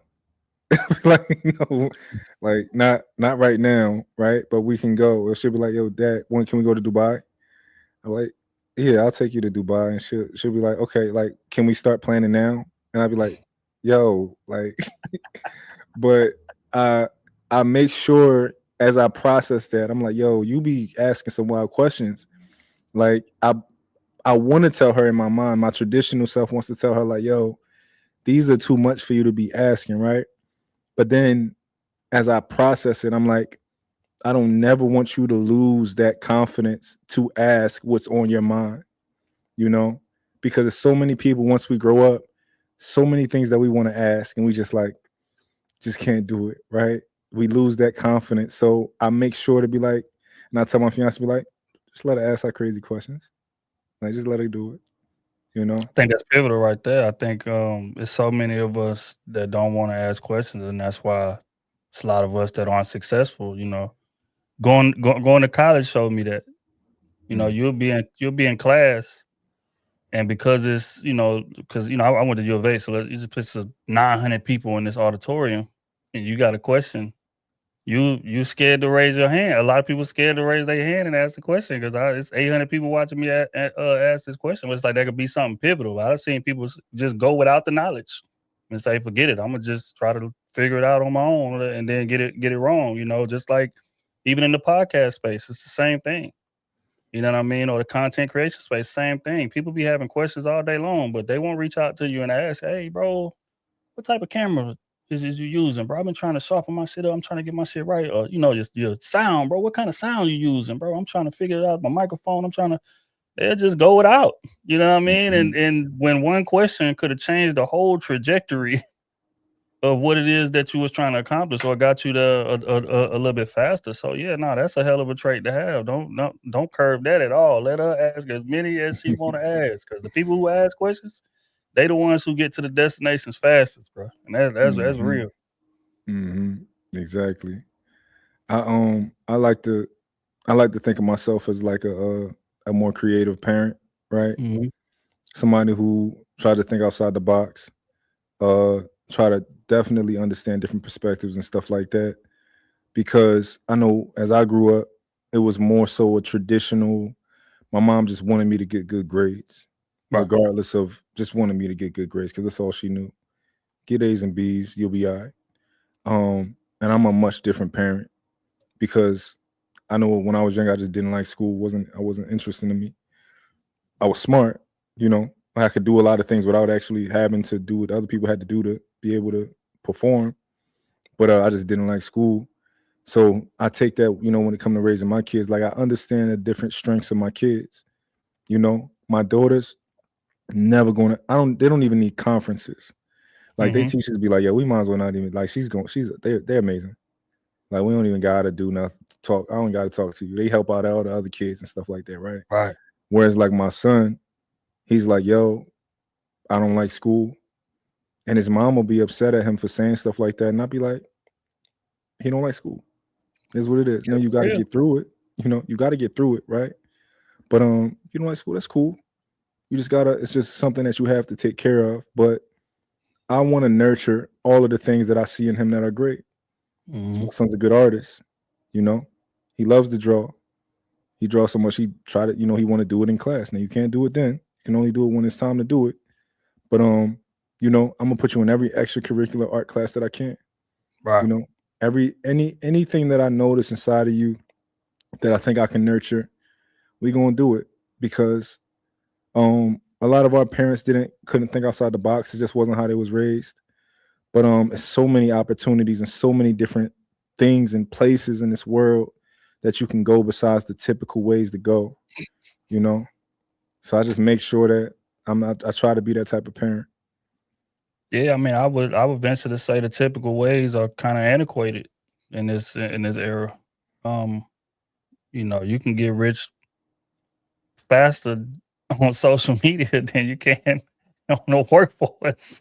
That's just Hmm. honest, you know what I mean? You gotta think growing up, we used to play the game all day long, man. NBA Live back then before 2K was even here, all day long. And your parents be like, "Man, get off that game, go outside." Da, da, da." I wouldn't dare tell my kid to get off that game today. If that's what you Hmm. like, that's what you value. Hey, hold on, I'm gonna buy you a gaming chair. I'm gonna get you a setup. Let's get this shit situated. If you passionate about it and this what you want to do, I'm all for it. Because you fuck around, your kid be 16, 17 with 200,000 in the bank because they like playing games and different things like that. So yeah, nah, it's all about fostering what it is that they want to do. Now, of course, we step in and course correct when if we feel like you in danger or if it's something, you know what I mean, that's Hmm. real pivotal that can happen to you in a negative way. But just because we don't understand it, don't mean we step on it. And that's what a lot of parents in our generation and generations before did. It wasn't necessarily that they didn't want you to be happy. It's just they had a real minuscule view of what success was. But today, man, it's so many ways to get to it today, bro. Like if Yeah, if somebody broke today, it's by choice. yeah, I honestly feel that way, brother. It's so many different ways to get money, bro. I agree with you. I wholeheartedly agree with you. Ain't nobody gonna stop me from getting no money. Ever. So that's a fact. Did you did you have a strong father? Yeah. Hell yeah. Yeah. To this day, he's still in my life. Shit, we just had lunch yesterday. Nice. Catching up with me, man, and just making sure that my head is on the way it need to be on. He a lot like me. He just more mellow and more chill. Okay. You know what I mean? But yeah, he didn't. Yeah, he was pivotal, bro. Pivotal in my decision making and how I move in the world. How do you think you would how do you think your life would be if you didn't have your particular father? I'll be locked up. Mm, just straight No, like that. no question about it. No question about it. I'll be locked up. Wow. 100%. Wow. Um man, fathers are important, you know. Um I know me myself, I wouldn't say I had a strong father at Mhm, all. I wouldn't even say my dad told me what not to do. But I guess I think I'm extremely lucky, you mhm, know. I think I got to a certain age and well, I think I was always perceptive, right? So mhm. I like psychology, whether I knew that formally or not. But everywhere I go, everywhere I'm at, I'm studying everything and everybody. And that just goes into my assessments and how I move. Right. So even though I made certain mistakes, it was just always something inside of me that learned from them, you know. And I I think I became a man. I think I had two transitions. At 24, I had a small transition, and then at like 27, 28, I did it again. Mm, And I'm just lucky. There's not no men in my life that I can say taught me this or I got it from, or I can't say my mom, but I think I'm extremely lucky to have whatever I was watching, whatever I started picking up from the world. I'm glad with where I'm at as far as the way that I think and the way I view the world, stuff like that. Hey You man, know? the more open minded you are, bro, the more easier that path to success is. Like I say, it's Mhm. about creating that environment for you to be open minded or for your kid to be open minded because it's a lot of stuff, man. A lot of kids grow up, man, in rough ass situations, bro. Rough households to where they can't even think outside of the box in order to be creative or to get a different perspective on what life could be and different things like that. Even us growing up, man, we didn't know no doctors in our neighborhood. We didn't know no lawyers. We didn't know no you know what I mean? People with all these different career fields. I left where I'm from and went to a totally different city and went to college. I was the first one in my family to graduate in college, go to college and graduate and all of these things. So it's like without that knowledge, I would have been small minded too. You know what I mean? And that's why I can't necessarily judge people, but I just want people to venture out of their comfort zone, man, and just go experience different things, even if it's traveling or whatever the case may be, because it'll change your whole outlook on life. You know, when we was growing up, we thought it was three paths to success, bro. It was gonna be drug dealing, rapping, or going to the refinery. No, I lied, four, or playing sports.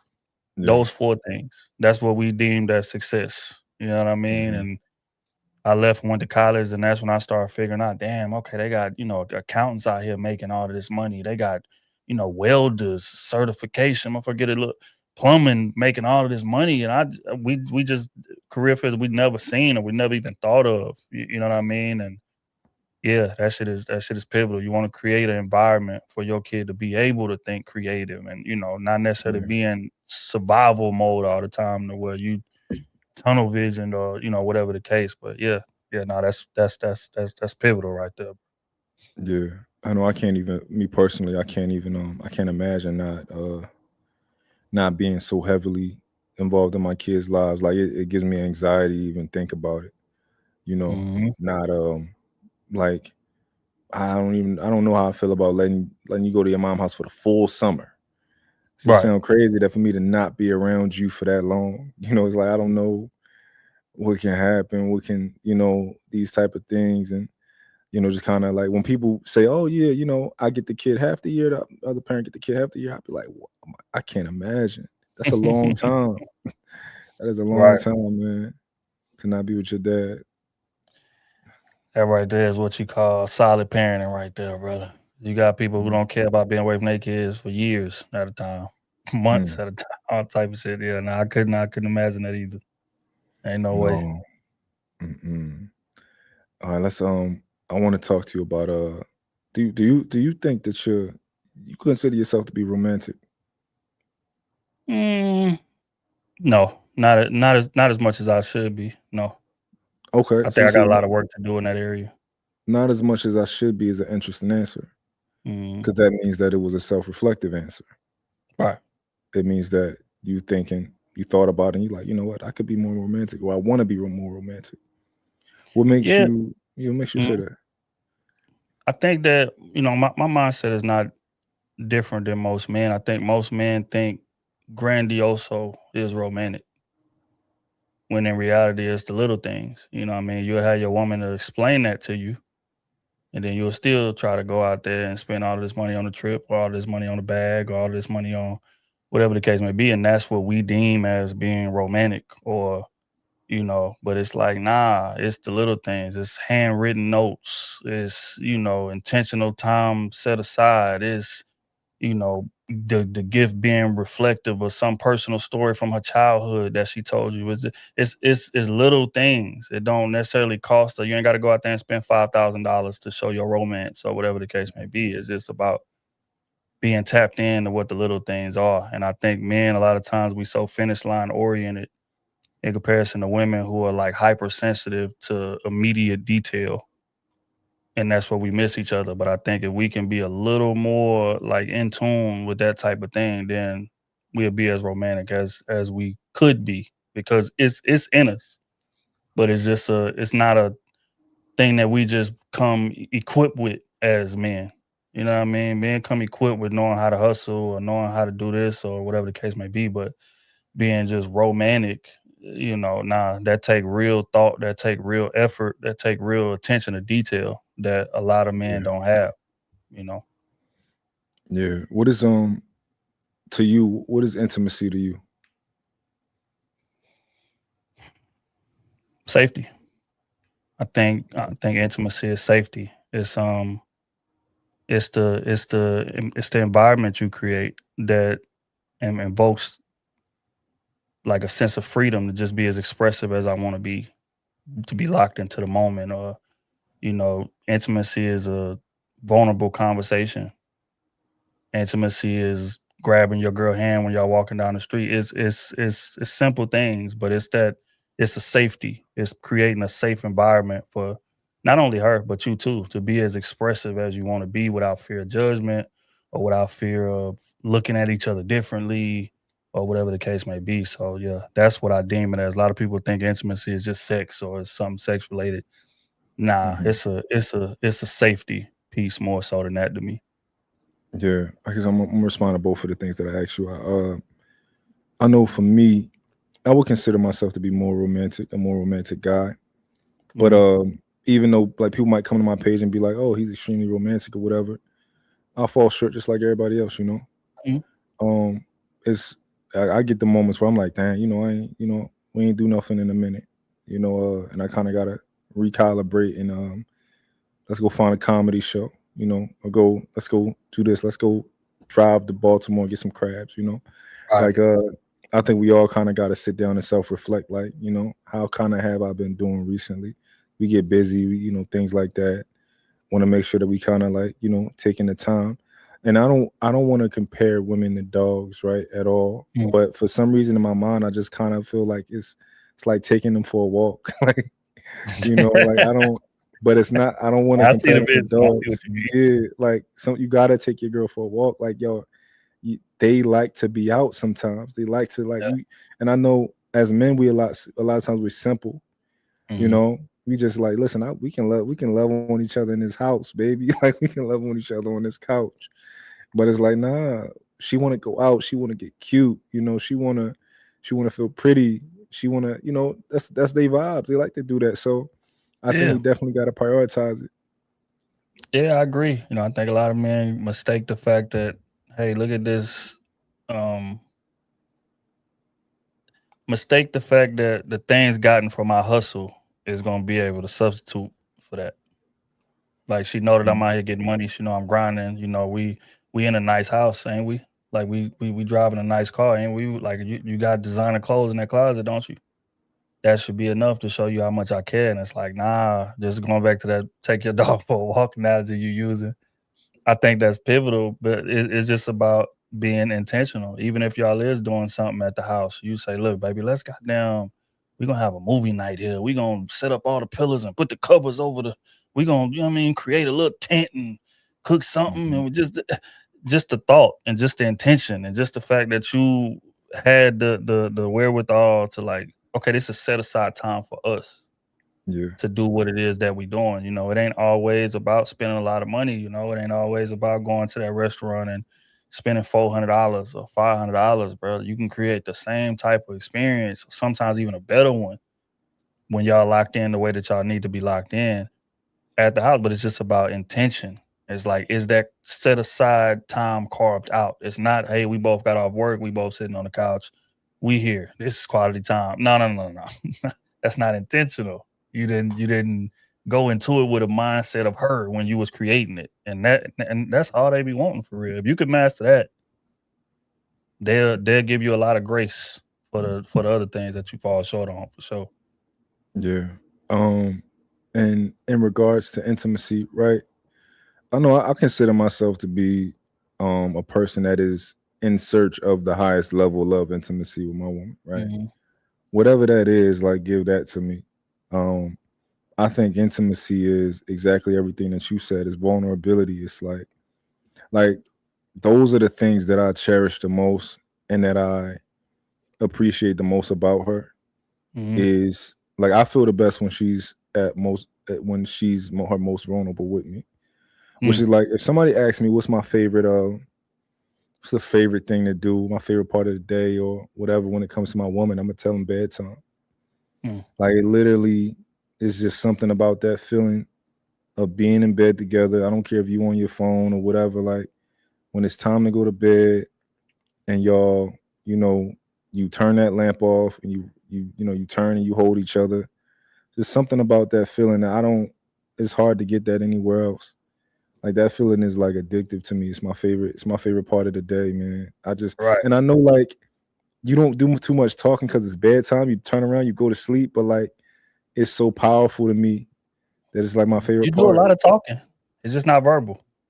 Mm, But you mm, but you saying a lot in those yeah, moments. A lot. mm, yeah. It's heavy. Like what I'm one of those guys who like I really like a lot of guys say they like their women natural. I really like my woman natural. Mm-hmm. Like if you want to have a who like they woman natural battle, like niggas, like we can do that. I promise you don't like your woman natural. So I like my woman.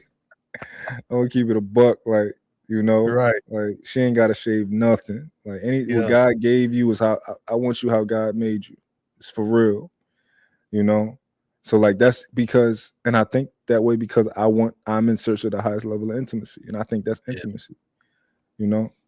I agree. I agree 100%, man. I think that's something we all need to focus on more as men. If I'm not, if I'm being frank, so I think that's gonna be the way to make that bond between us closer, just as a gender for one. But like I say, it's that safety piece. A lot of our women don't feel safe with us, man. You got women who've been in a relationship with a dude 5, 10 years and don't feel safe Mm, because he's not creating that type environment. You always got to looking over his shoulder. You always got to worried about another chick coming to her, or he saying things and not delivering and different things like that. But it's like once that safety piece is created, which starts from what you talking about, something simple as literally getting in the bed at the end of the night, holding you close to me, squeezing you tight, like you're saying a lot in that moment.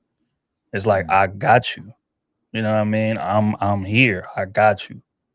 And I think that's gonna be the first step in, building those bonds as strong as they need to be, man, so we can get this thing right as a community, first and foremost. Yeah, I got a video I'm gonna do tomorrow. It's crazy. I think all the videos that I'm gonna do, I think they all gonna be like home runs. I'm not gonna lie. Mhm. Um, cause like, and I'm pretty like when I go on your page, all that shit is home runs too. Because and the shit is so easy, it's so simple, bro. Like Right. it's so you just saying what you think, but it's like, yo, this shit is thorough. Like I want to do a video tomorrow, and I just essentially want to talk about a story of like leadership and how one time me and my girl we disagreed on something. We had a disagreement in the car, Mhm. and towards the end of the disagreement, I told her to give me a kiss, and she said she told me no. Um, and like she know me, I don't really the word no is not like Right. because as a leader, it's not. I don't like that word, right? Mhm. And she know that. But after she pretty much said no, I'm like, all right, we gonna talk about this later, right? I'm gonna give some grace with it. We had the conversation later on, and she told me that. Um, and the reason that I'm not big on the word no is because I give so little demands, right? I'm so graceful when it comes to the way I lead. That when Right. I do have something, I'm saying something for a reason, So we had the conversation, and she felt like in that moment, if she would have given me a kiss like I told her to, that she would have been conceding to the argument or whatever we were talking about, right? Right. And that was the reason that she didn't want to give me a kiss. And I had to explain to her the reason that I asked you for a kiss is because I want you to know and understand that no matter what we talk about, no There matter you what go. we go through, no whatever disagreement, I love you and I'm not going nowhere and you're not going nowhere and we're going to be here, right? We can go through whatever and at the end of it, give me a kiss, you know? And I explained to her that was the rationale, like that's my thought process because as a leader, it's my job to keep us connected, you know? And that was just kind of like a lesson for her of I really got to trust him. Like he Mhm. has my best interest at heart. He's not going to tell me something that's selfish. That's just kind of like going to get his shit off or something like that. So that was just kind of like it was an example of that for her. And we go through these type of times in our relationships where you kind of like you're building up that level of trust and that level of security when it comes to being a leader. You got to Right. build up a certain level of um uh whatever word I'm trying to reserves. Let's say that a certain Right. Right. level of you got to build up that stack. So I don't know what do you think about that? I agree. I agree. I think moments like that is that's what make a successful relationship, a successful long-term relationship. You talk to any older couple who done been together and got real time in the game, and they'll probably explain situations that are similar to that. Because what that says is it don't matter what we going through, it's never me versus you. Never. It's always us versus whatever it is, whatever the problem is or whatever it is that we're dealing with at the time. But it's never me versus you. I don't look at you like an enemy. Even when I'm mad at you, I still got your best interests in mind. Mm-hmm. Even when I'm saying stuff that you don't want to hear, I'm not saying it to hurt you. It's not a malicious thing. I got your best interests in mind because I know this is going to get us from point A to point B the fastest. You may not understand it. Even after I sit you down and try to explain it to you, you may not understand it. But as long as you know that my intentions are pure, then we can get through anything. And that's what that says in that moment, going back to the safety piece. So if that happens enough times, to whereas most women, when conflict comes or whatever the case may be, they mind be moving 100 miles an hour with negative thoughts and fears and being uncomfortable and all these things, to where in the future, that ain't gonna be the case. She gonna be able to compartmentalize this little disagreement we had and be more willing to do it because she feels safe. She don't feel like her spot is in jeopardy. She don't feel like you checking out or you trying to, you know what I mean? So all of these things are the utmost importance, and those are the critical things that's gonna have you married for 40, 50 Yeah, years. You understand? So yeah, no, that's honorable to the 10th degree. appreciate that. When it come to relationships, it's like it's a lot of talk about, oh, how long before you should do this and how long before you should do that. Mm. You got some people who say a man should be proposing to you within 6 months to a year, or he should know and all that type of stuff. Like, what's your take on that type of talk? Um, man, that is so much nuance to it. But I do think, men, it don't take us long to figure out what your potential is. Mm. Now, in terms of whether or not you'll be a good wife, it's some due diligence that got to be done in regard to that. I need to know upbringing. I need to see you in every season. I need to know how you handle conflict resolution. I need to know, how open your ears are to external factors and things of that nature. And those things take time for me to get the information that I need to make that type of decision. But in terms of, just being exclusive or getting into a regular relationship, I don't think it take men that long at all. I think after 6 months, if you questioning what y'all are, I think the question is answered. Mm. I think that, confusion is an answer.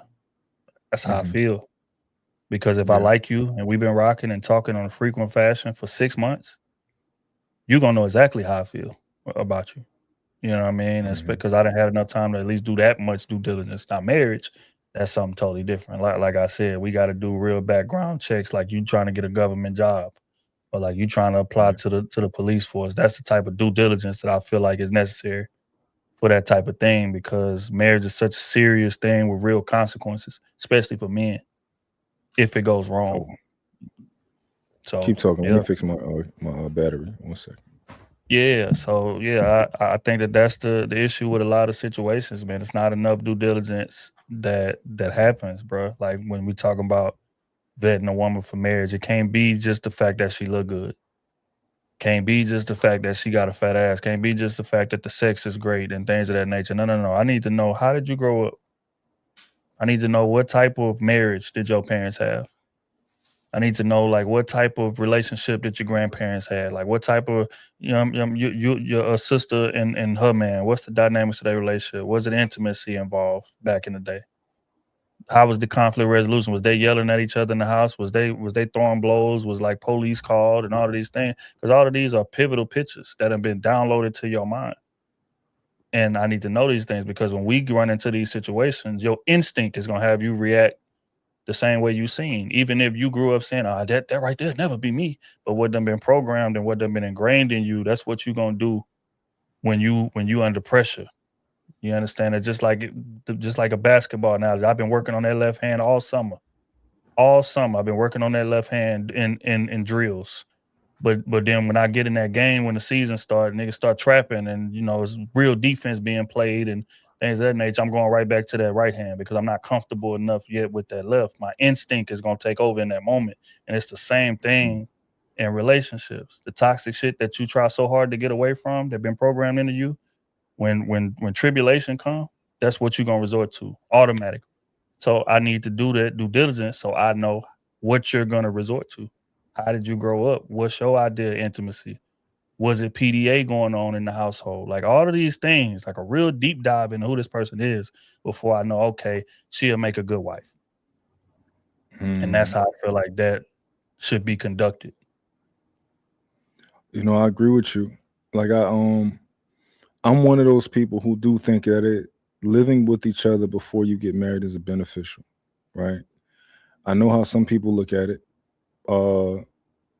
No, let me give a distinction. If you broke, it might be a bad thing because you might start to just build it might be a thing. Well, I'm just staying with you because we gotta we need somewhere to stay. So that's different. But I think that if you got your stuff together, I think it can be a beneficial thing. Living with each other, you really get to see that person in an intimate way, and you really get to know, is this person for you, and if this is something that you can fight through, if this is something that y'all can get together and all that type of stuff. And it's like on a 1-year lease, test it out, see what it's like. It don't gotta be that long. If you're not broke, and if y'all good character, like, all right, well, we can split. I take the apartment, you do this, like, figure it out. But I think that it's such an easy thing to do, as a way to really see if you're compatible and if this is something that you want to do. I don't know what you think about it. That should be a prerequisite to marriage. That should be required, in my opinion. Now, when, possibly like when y'all get engaged or something like that, then, but I think people shouldn't be able to get married until they live with each other.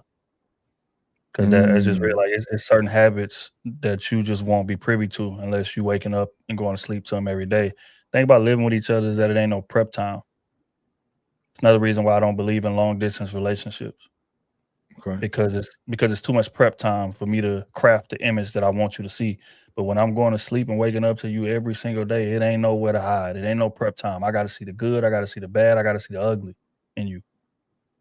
And I got to see you in all seasons. I got to see you when you sad. I got to see you when when you ain't getting along with your family, or how you handling that conflict resolution with your friends, and us getting into it. We done got into an argument earlier, but we got to come back to the same house, come back to the same bed. I need to see how you move in those situations. You ain't got the opportunity. Okay, I'm gonna go back to my house. You go back to yours. We don't talk for a couple of days and then come back. No. We got to work it out in real time under the same roof. So yeah, no, I think that should be prerequisite. I think that should be required before people Yeah. gets married. I wholeheartedly agree with that.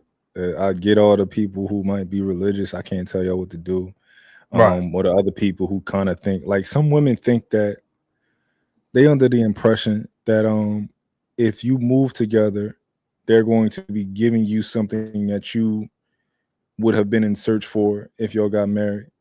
And I guess it depends on the disposition of the man, but like, I've never been in a position where us moving in together was like, yes, I got like free labor, or I got like somebody to cook me food. Like, what? Like, I can cook, like, I can cook my food myself. I can clean my house myself. I don't have to pay for another individual. I don't gotta feel like I got somebody who I'm paying a bit. Like, this whole like idea that don't give them that yet, don't give them that. Like, shorty, I'm not. That's what are you talking about? And it's cap No. because even before y'all move in with each other, she at your crib every day anyway. And you at her crib every day anyway. So all this giving, let's just keep it real. I think most women give so much to a man before he deserves it that jumping the broom becomes a formality instead of what I'm actually gaining from it. I think that's part of what's wrong with society today. There's no incentive for a man to get married because I'm getting everything that I would get from married you before we even exclusive.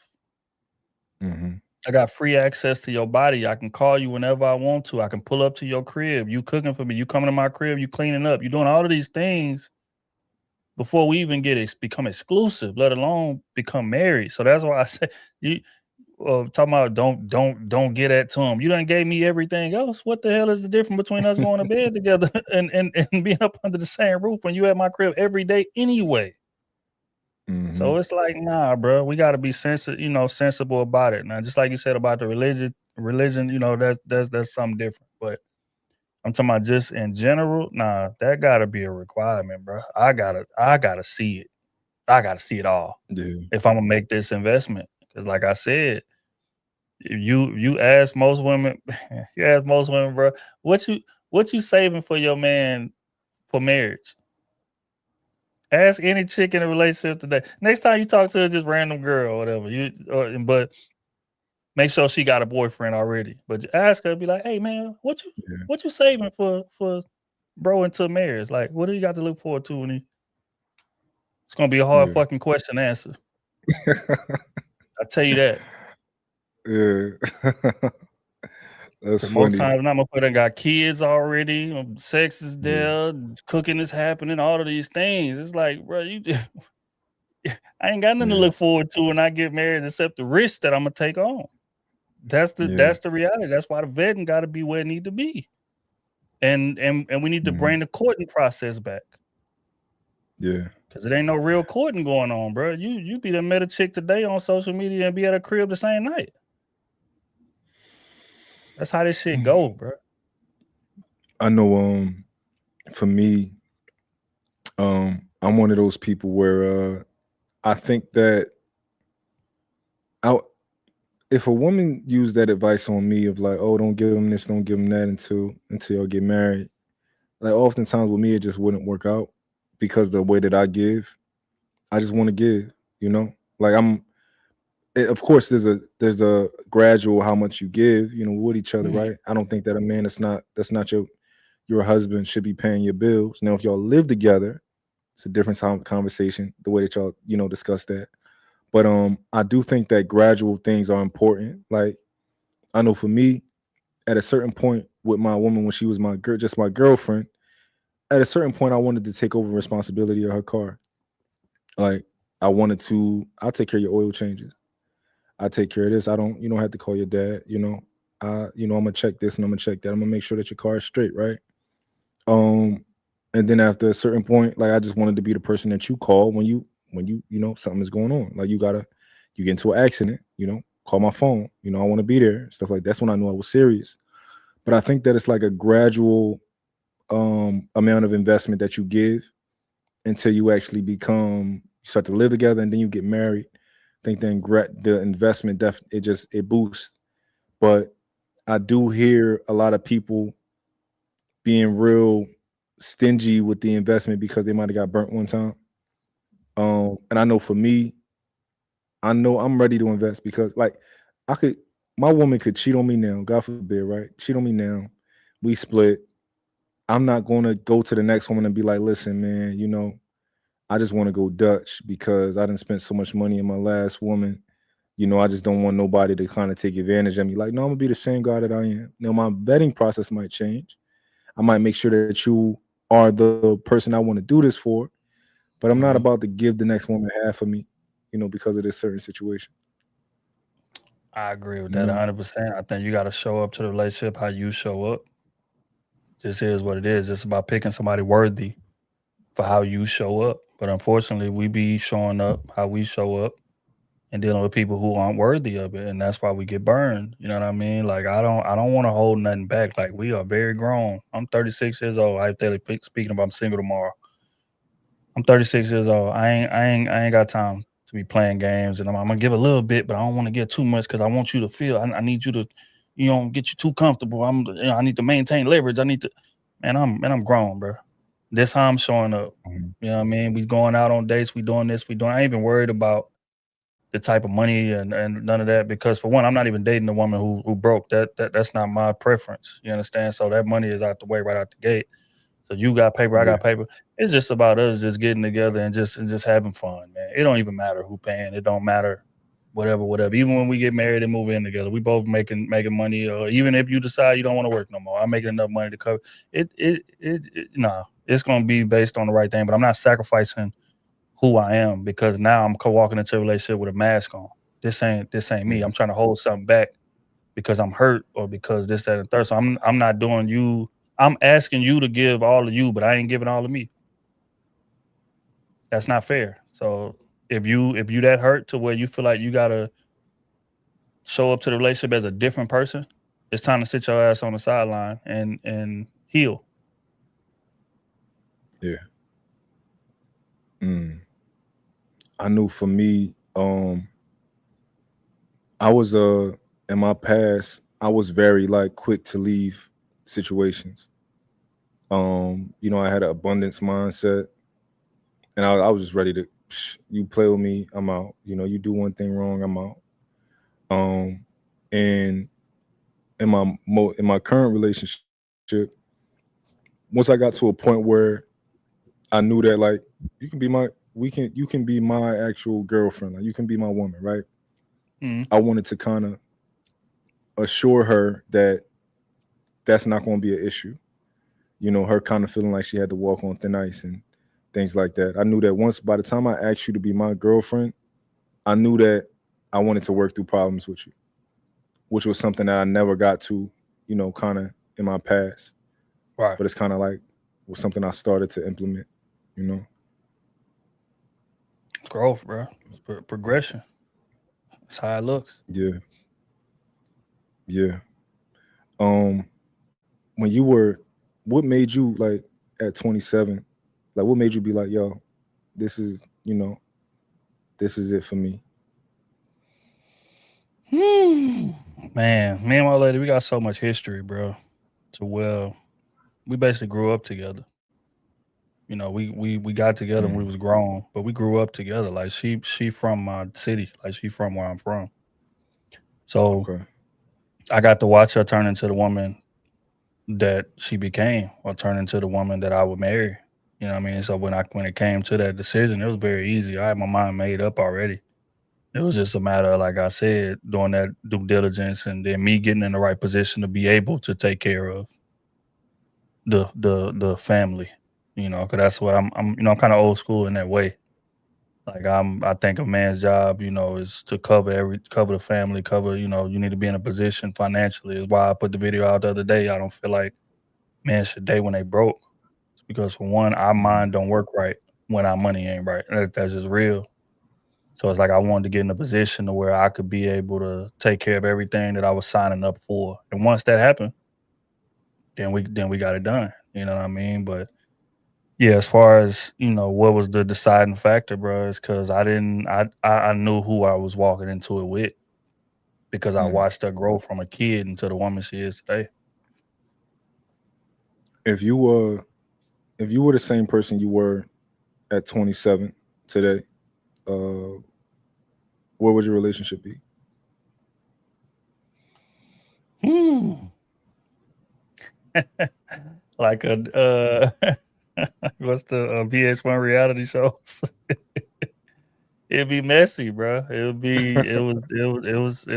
was chaotic early on, man. There was a lot of wasn't a lot of good communication going on. There was a lot of ego, and it was a whole lot of like one foot in, one foot out type of situation going on from both sides. I think it just wasn't ready all the way for what being in a marriage was. I tell people all the time the first year of my marriage was the roughest year of our relationship because it's like once you walk down that aisle and it's like you're signing up for something totally different, but you don't think that way as a man. You think, okay, this is just a formality. This is a continuation of what we already been doing, except we just got rings on our finger now. And it's like, nah, that ain't that. So it's like Mm, that was a real adjustment period for me, bro. Like to realize the weight of what it is that I was signing up for. And yeah, it was rough. But mm, to her credit, you know what I mean? She hung in there. We hung in there. We sat down at that table and had a lot of hard and uncomfortable conversations, bro. mm, And got to the bottom of it. And after that, man, we was rocking. You know what I mean? But that first year was rough though, for sure. mm. I feel like if me or my lady was the people that we were when we met, we wouldn't be in a relationship right now. Mm. Just weren't mature enough. Like, like I think our growth, was necessary. Hmm. Like me growing to who I am, her growing to who she is.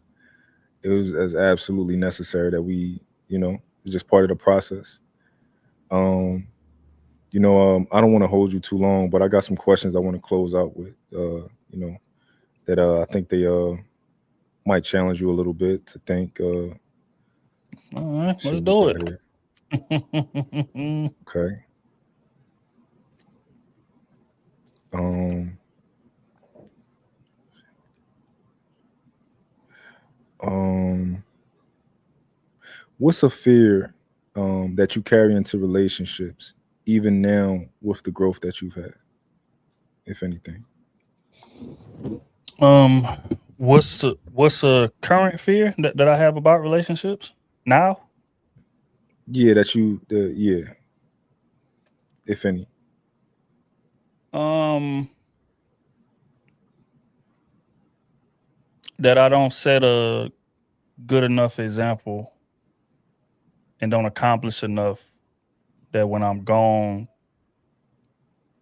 my daughter life and my wife life not made easier from me Mm, being here. I want to set it up so much so to where even when I'm gone, she'll know enough to be able to keep the ship running. So I fear that I don't set a good enough example and be as impactful as I should be as a man to really teach her what I need to teach her, teach my daughter what I need to teach her, and that way when I leave or when I'm gone, God forbid, that she'll be able to keep the ship running. That's my fear. That I don't okay. prepare them properly for that. Mm. Uh, what's a relationship red flag that you used to think was a green flag when you were younger? Feistiness. When I was younger, I thought that meant that you cared about me. You having, flying off the handle when I do things or whatever the case may be, or getting very emotional and your reaction and all that. I used to think that showed me how much you love me. You willing to act a fool. You willing to crash out. You willing to, but then, you get older and realize that that's just a defect in a maturation process. But back then, yeah, that was looked at as okay, she really ride for me. Okay, bet. You know what I mean? But that's toxic as Okay. hell, man. It just is. What's one thing that your partner does that instantly makes you laugh every time? Imitate me. She love to imitate me, man. Down to my mannerisms, to my lingo, how I move my hands when I talk, like all of that. She gets a real kick out of doing that shit. And it is Mm, hilarious every time. 'Cause she been around me so long, she know exactly how I would respond to things before. Like she could have sat in this chair and did this interview and would have gave every answer that I gave you today, probably wow, you think so? 100%. Because everything that I done said online, she done heard me say a million times off of it. So it's just that's why people be asking like, "How is it like hearing your man do his thing?" And she be like, he been saying this shit for years. This is new to y'all. I've been hearing Yeah, this shit for years." yeah, So say yeah, that that shit but that every right there day. is hilarious, bro. I'm the same way. Like I talk so much, man. Like all this stuff that I'm giving people on Instagram, like she get that every day, like Right. all day. Hmm. I feel sorry for her low key because she be at the show listening. She just be, here we go again with this shit. For the Here we thousandth go. time. Mhm. All right. What's one piece of advice from your father about love that you still carry today?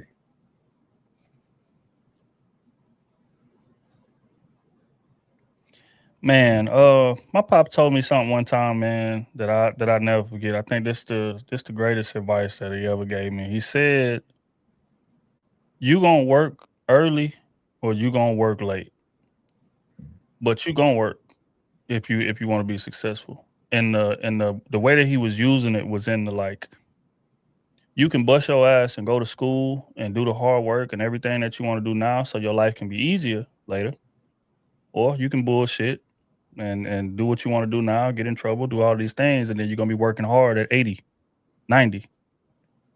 But he used that same analogy for relationships. So Hmm. either you get to the bottom of what you need to get to the bottom of in terms of the due diligence and the communications and all of these things, so shit can be easier later, or you can ignore those red flags and just embark upon a relationship, and then you get divorced and you got to give up half your shit and lose your kids and lose your lifestyle and lose your routine because you didn't want to do the work. You're gonna do the work. You're gonna do the hard work, whether you do it early or whether you do it late. It will behoove you to do it early. And that was some real shit. Shout out Yeah, to Pops, man. that's heavy. Mm. All right, this is my last question for you. hmm 10 years from now, what do you hope people say has changed about you? Not your business, not your platform, just you as a man.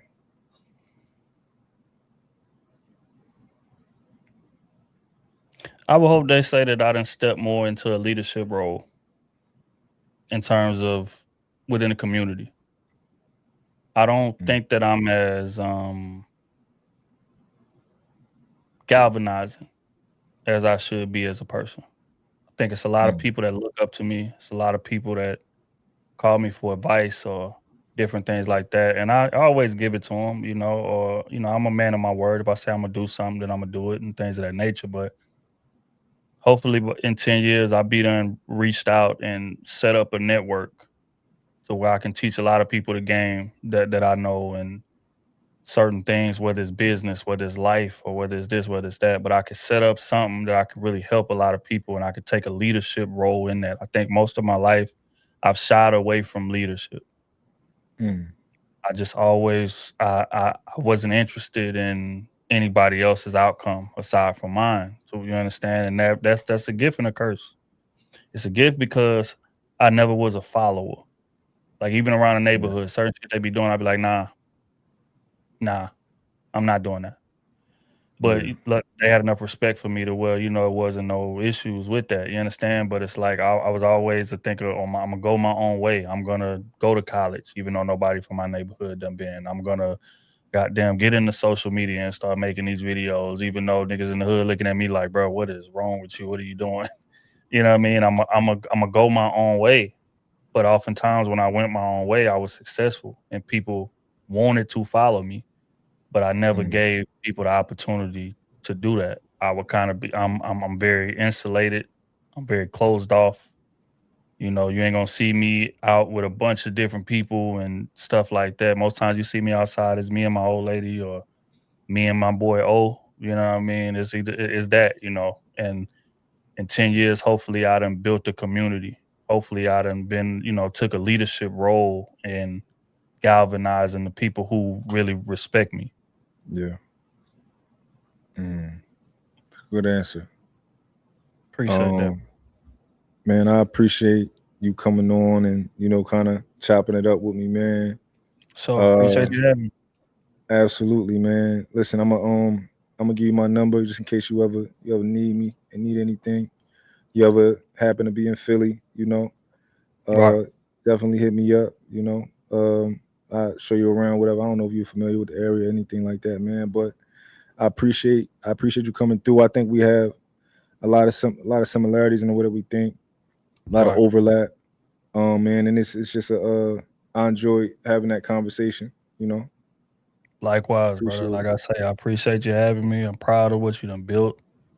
And I say you was a man of your word in terms of you said when I'm gonna reach out to you when this shit doing what it's supposed to be doing, and you did that, and you done built it up into you know what I mean, something that's reputable, something that's honorable. So I salute that, and like I said, I'm here for you, bro. Any questions you got or any information you need or whatever, hit me up. You know what I mean? It's been a hell of a conversation. I definitely enjoyed it. I'm gonna be in Philly for sure because we're about to get back on the road and go on tour in September. So when I'm out there, I'm gonna hit you up, man. You gotta pop out to one of the shows, man. Bring the old lady, man. I take care of y'all VIP and everything, bro. I appreciate that, man. Absolutely, man. I love Mm, to I love to check you out in person. For See sure. see you do your thing up there. For You sure. know. For sure. There's nothing like it, bro. Philly, one of the big markets too. So that's gonna be a 4,000, Okay. 5,000 situation in there for sure. Oh, heavy. Okay. Well, yeah, man. I can't wait, man. But I'm gonna let you go. Let you get to your old lady and your baby girl. But yeah, man. I'm gonna DM you my number right now, man. In fact. just so you got it. Alright. And I'm gonna play my closeout music because I be making I got my own little show music and all that. Gotcha. Play my closeout music, man. I hope you enjoy it. Nah, say no more. Appreciate you, brother. I'll talk to you soon. Absolutely. All right. So that's a wrap, y'all. We about to I know I gotta play my song, what it's called, Baccarat. That's my favorite. That's my favorite song. That's what I made for my girl. It's my favorite song. So we about to play that on the closeout. But I appreciate all y'all coming. Everybody who come every time I do one of these lives, man. I appreciate y'all, man. I'm doing one tomorrow. I don't know what time. I'm about to figure it. I got to look. But I'm definitely doing something tomorrow. So, definitely stay tuned. Pull up on me. And I appreciate y'all, man.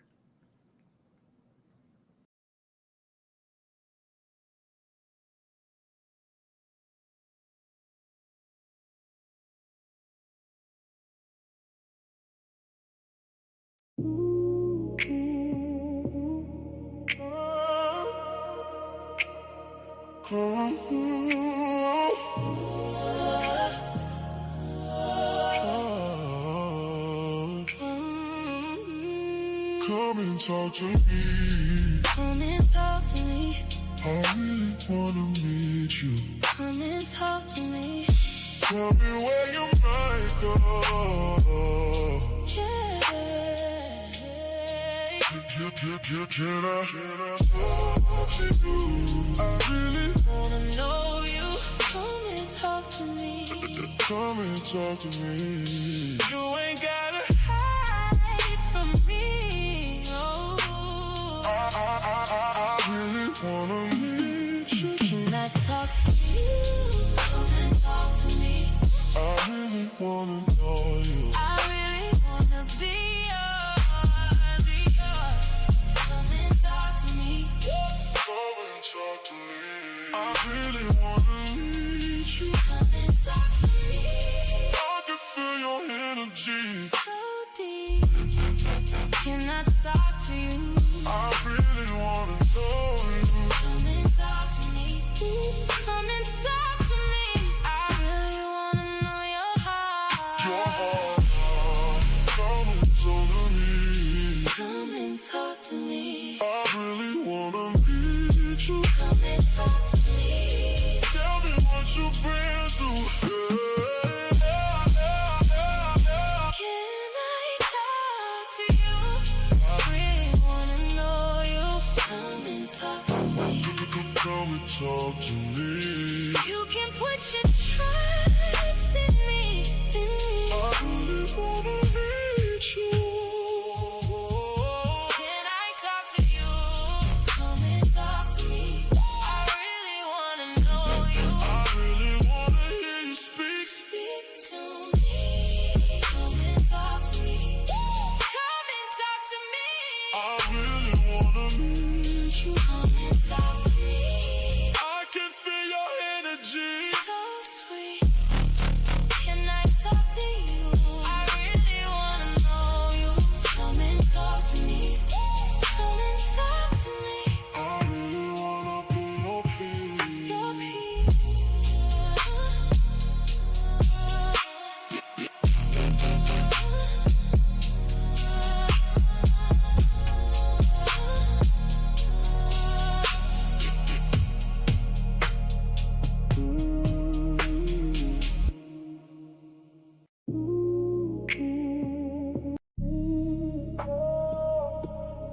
Come and talk to me. Come and talk to me. I really wanna meet you. Come and talk to me. Tell me where your mind go. Yeah. Yeah. Can I talk to you? I really wanna know you. Come and talk to me. Yeah. Come and talk to me. You ain't gotta hide from me, no. I really wanna meet you. Can I talk to you? Come and talk to me. I really wanna know you. I really wanna be your.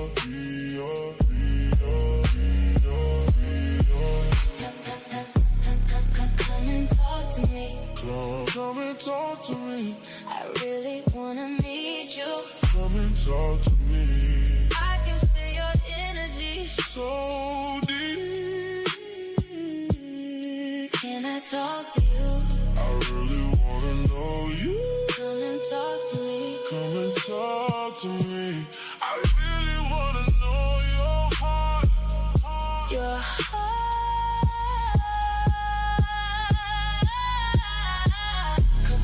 Come and talk to me. Come and talk to me. I really wanna meet you. Come and talk to me. Tell me what you've been through, Yeah. Can I talk to you? I really wanna know you. Come and talk to me. Come and talk to me. You can put your trust in me. In me. I really wanna meet you. Can I talk to you? Come and talk to me. I really wanna know you. I really wanna hear you speak. Speak to me. Come and talk to me. Come and talk to me. I really wanna meet you. Come and talk to me. I can feel your energy. So sweet. Can I talk to you? I really wanna know you. Come and talk to me. Come and talk to me. I really wanna be your peace, your peace, your peace, your peace, your peace, your peace, your peace, your peace, your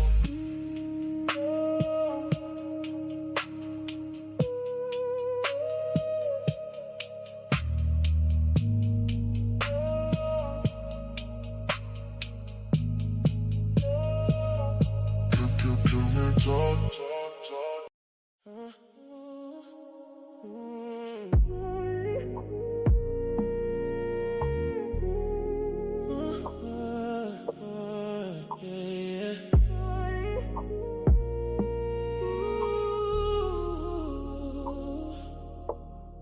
I like you raw, no edit, no lace.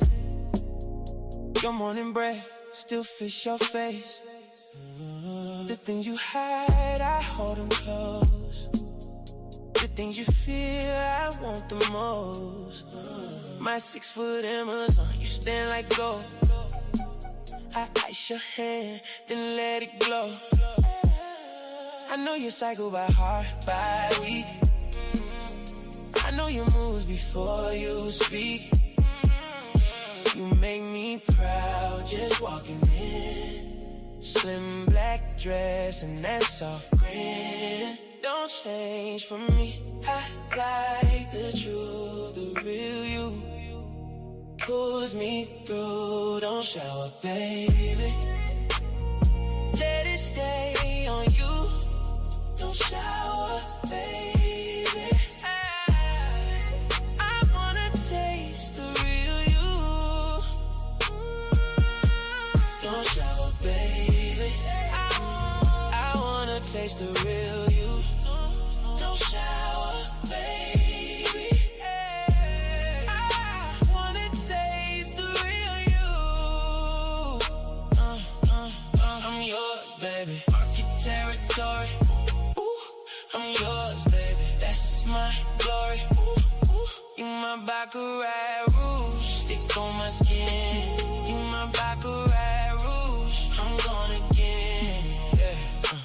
You the prize, you the trophy too. When you're near me, I look good through you. Tinted windows, Range Rover glide. Late night rose with you by my side. I'm honored, baby, to love you right. To hold you down and guard your light. I love your flaws, I love your mess. The parts you hide, I love them best. I want my face to smell like you. It's not my face, it's yours now too. Mark my face, don't miss a spot. Say I'm yours, mean a lot for me. I like the truth, the real you.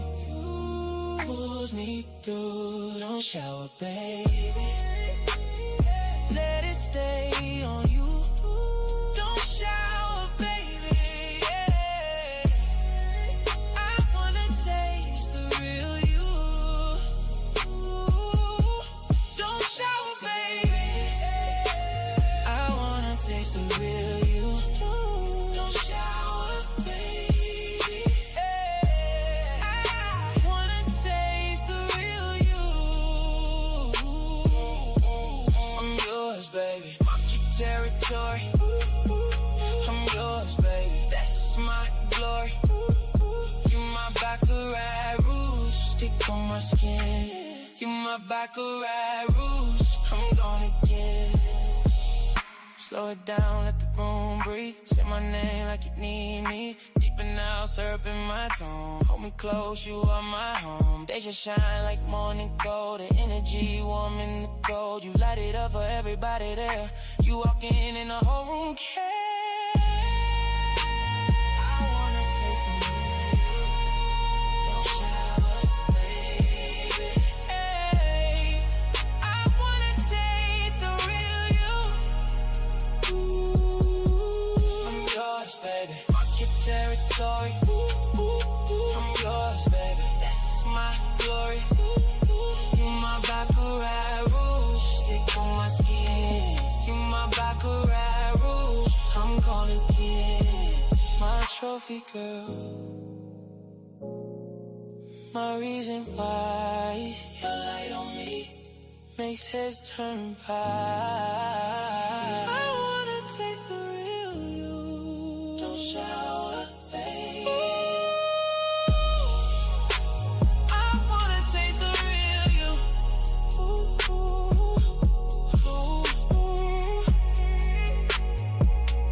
Fade me out. Fade me out.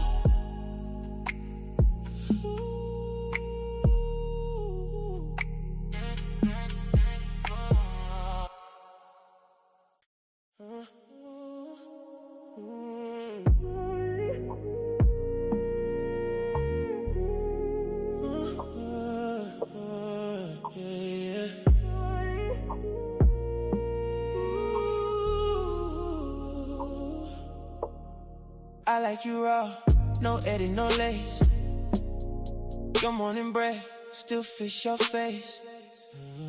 The things you hide, I hold them close. The things you feel, I want the most. My 6-foot Amazon, you stand like gold. I ice your hand, then let it glow. I know you cycle by heart, by week. I know your moves before you speak. You make me proud just walking in. Slim black dress and that soft grin. Don't change for me. I like the truth, the real you. Pulls me through, don't shower, baby. Let it stay on you. Don't shower, baby. I wanna taste the real you. Don't shower, baby. I wanna taste the real you. Don't shower, baby. I wanna taste the real you. I'm yours, baby. Mark your territory. I'm yours, baby. That's my glory. You my baccarat rouge, stick on my skin. You my baccarat rouge, I'm gone again. Yeah. You the prize, you the trophy too. When you're near me, I look good through you. Tinted windows, Range Rover glide. Late night roads with you by my side. I'm honored, baby, to love you right. To hold you down and guard your light. I love your flaws, I love your mess. The parts you hide, I love them best. I want my face to smell like you. It's not my face, it's yours now too. Mark my face, don't miss a spot. Say I'm yours, mean a lot for me. I like the truth, the real you. Pulls me through, don't shower, baby. Let it stay on you. Don't shower, baby. I wanna taste the real you. Don't shower, baby. I wanna taste the real you. Don't shower, baby. I wanna taste the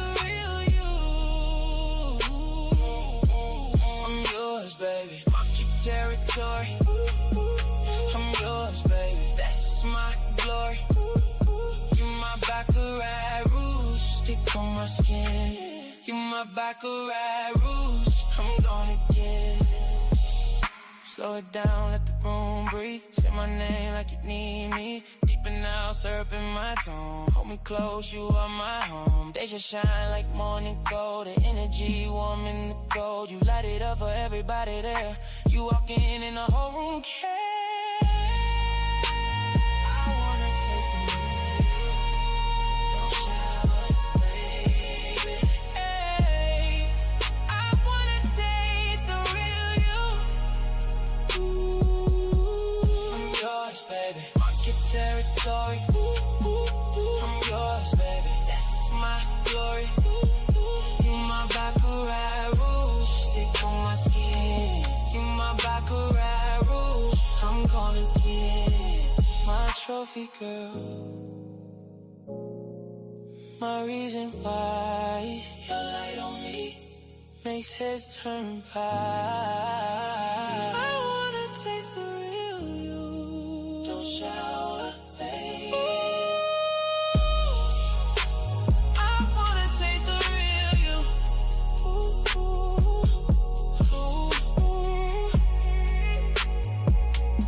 Fade me out.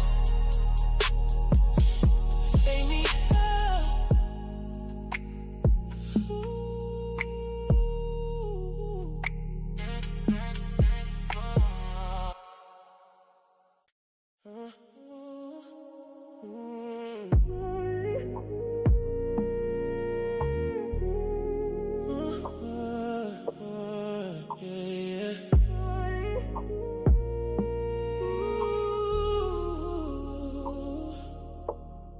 I like you raw, no edit, no let. You and me, yeah. Kissing.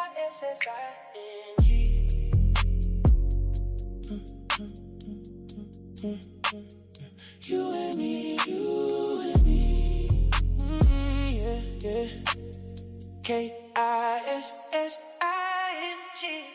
Pull up slow in the V. Dark glass, just you and me. Slim black dress on your frame. Whole room froze at the same thing. One hand there on the wheel, one hand with attention bills. My city girl, that edge. LV never pull on your leg. Leaning back while we drive. That look says stay right here. Head on your inner thigh. You know what that does to me. When I'm around you, I'm never fooled. Still want one more kiss from you. You and me, sitting in my V. Kissing.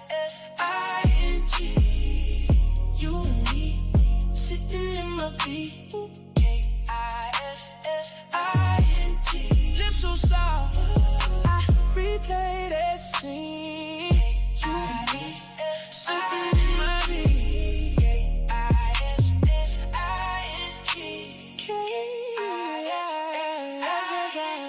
Hotel glow when we part, jewelry shine, no need for stars. You laugh low, then you lean in, like you know just what this is. Soft skin, slow touch, every word from you hits enough. I don't rush, I don't bluff, baby this feel dangerous and plush. Leaning back while we drive, that look says stay right here. And on your inner thigh, you know what that does to me.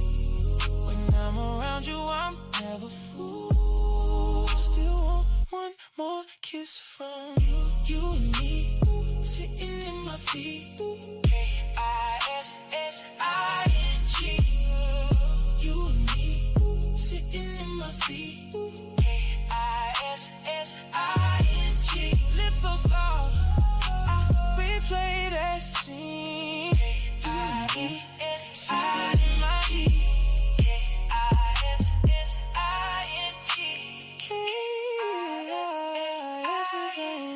Now it's slower on my tongue, deeper tone, you feel it come. City blurs, the night turns silk, your name stay warm in my never fall. Still want that kiss, still want you close. You and me, sitting in my feet. K-I-S-S-I-N-G. You and me, sitting in my feet. K-I-S-S-I-N-G. Lips so soft, I replay that scene. Side of my feet. K-I-S-S-I-N-G. K-I-S-S-I-N-G. And the bass fall out. Just your breath now. You and me, sitting in my feet. K-I-S-S-I-N-G. K-I-S-S-I-N-G. You and me.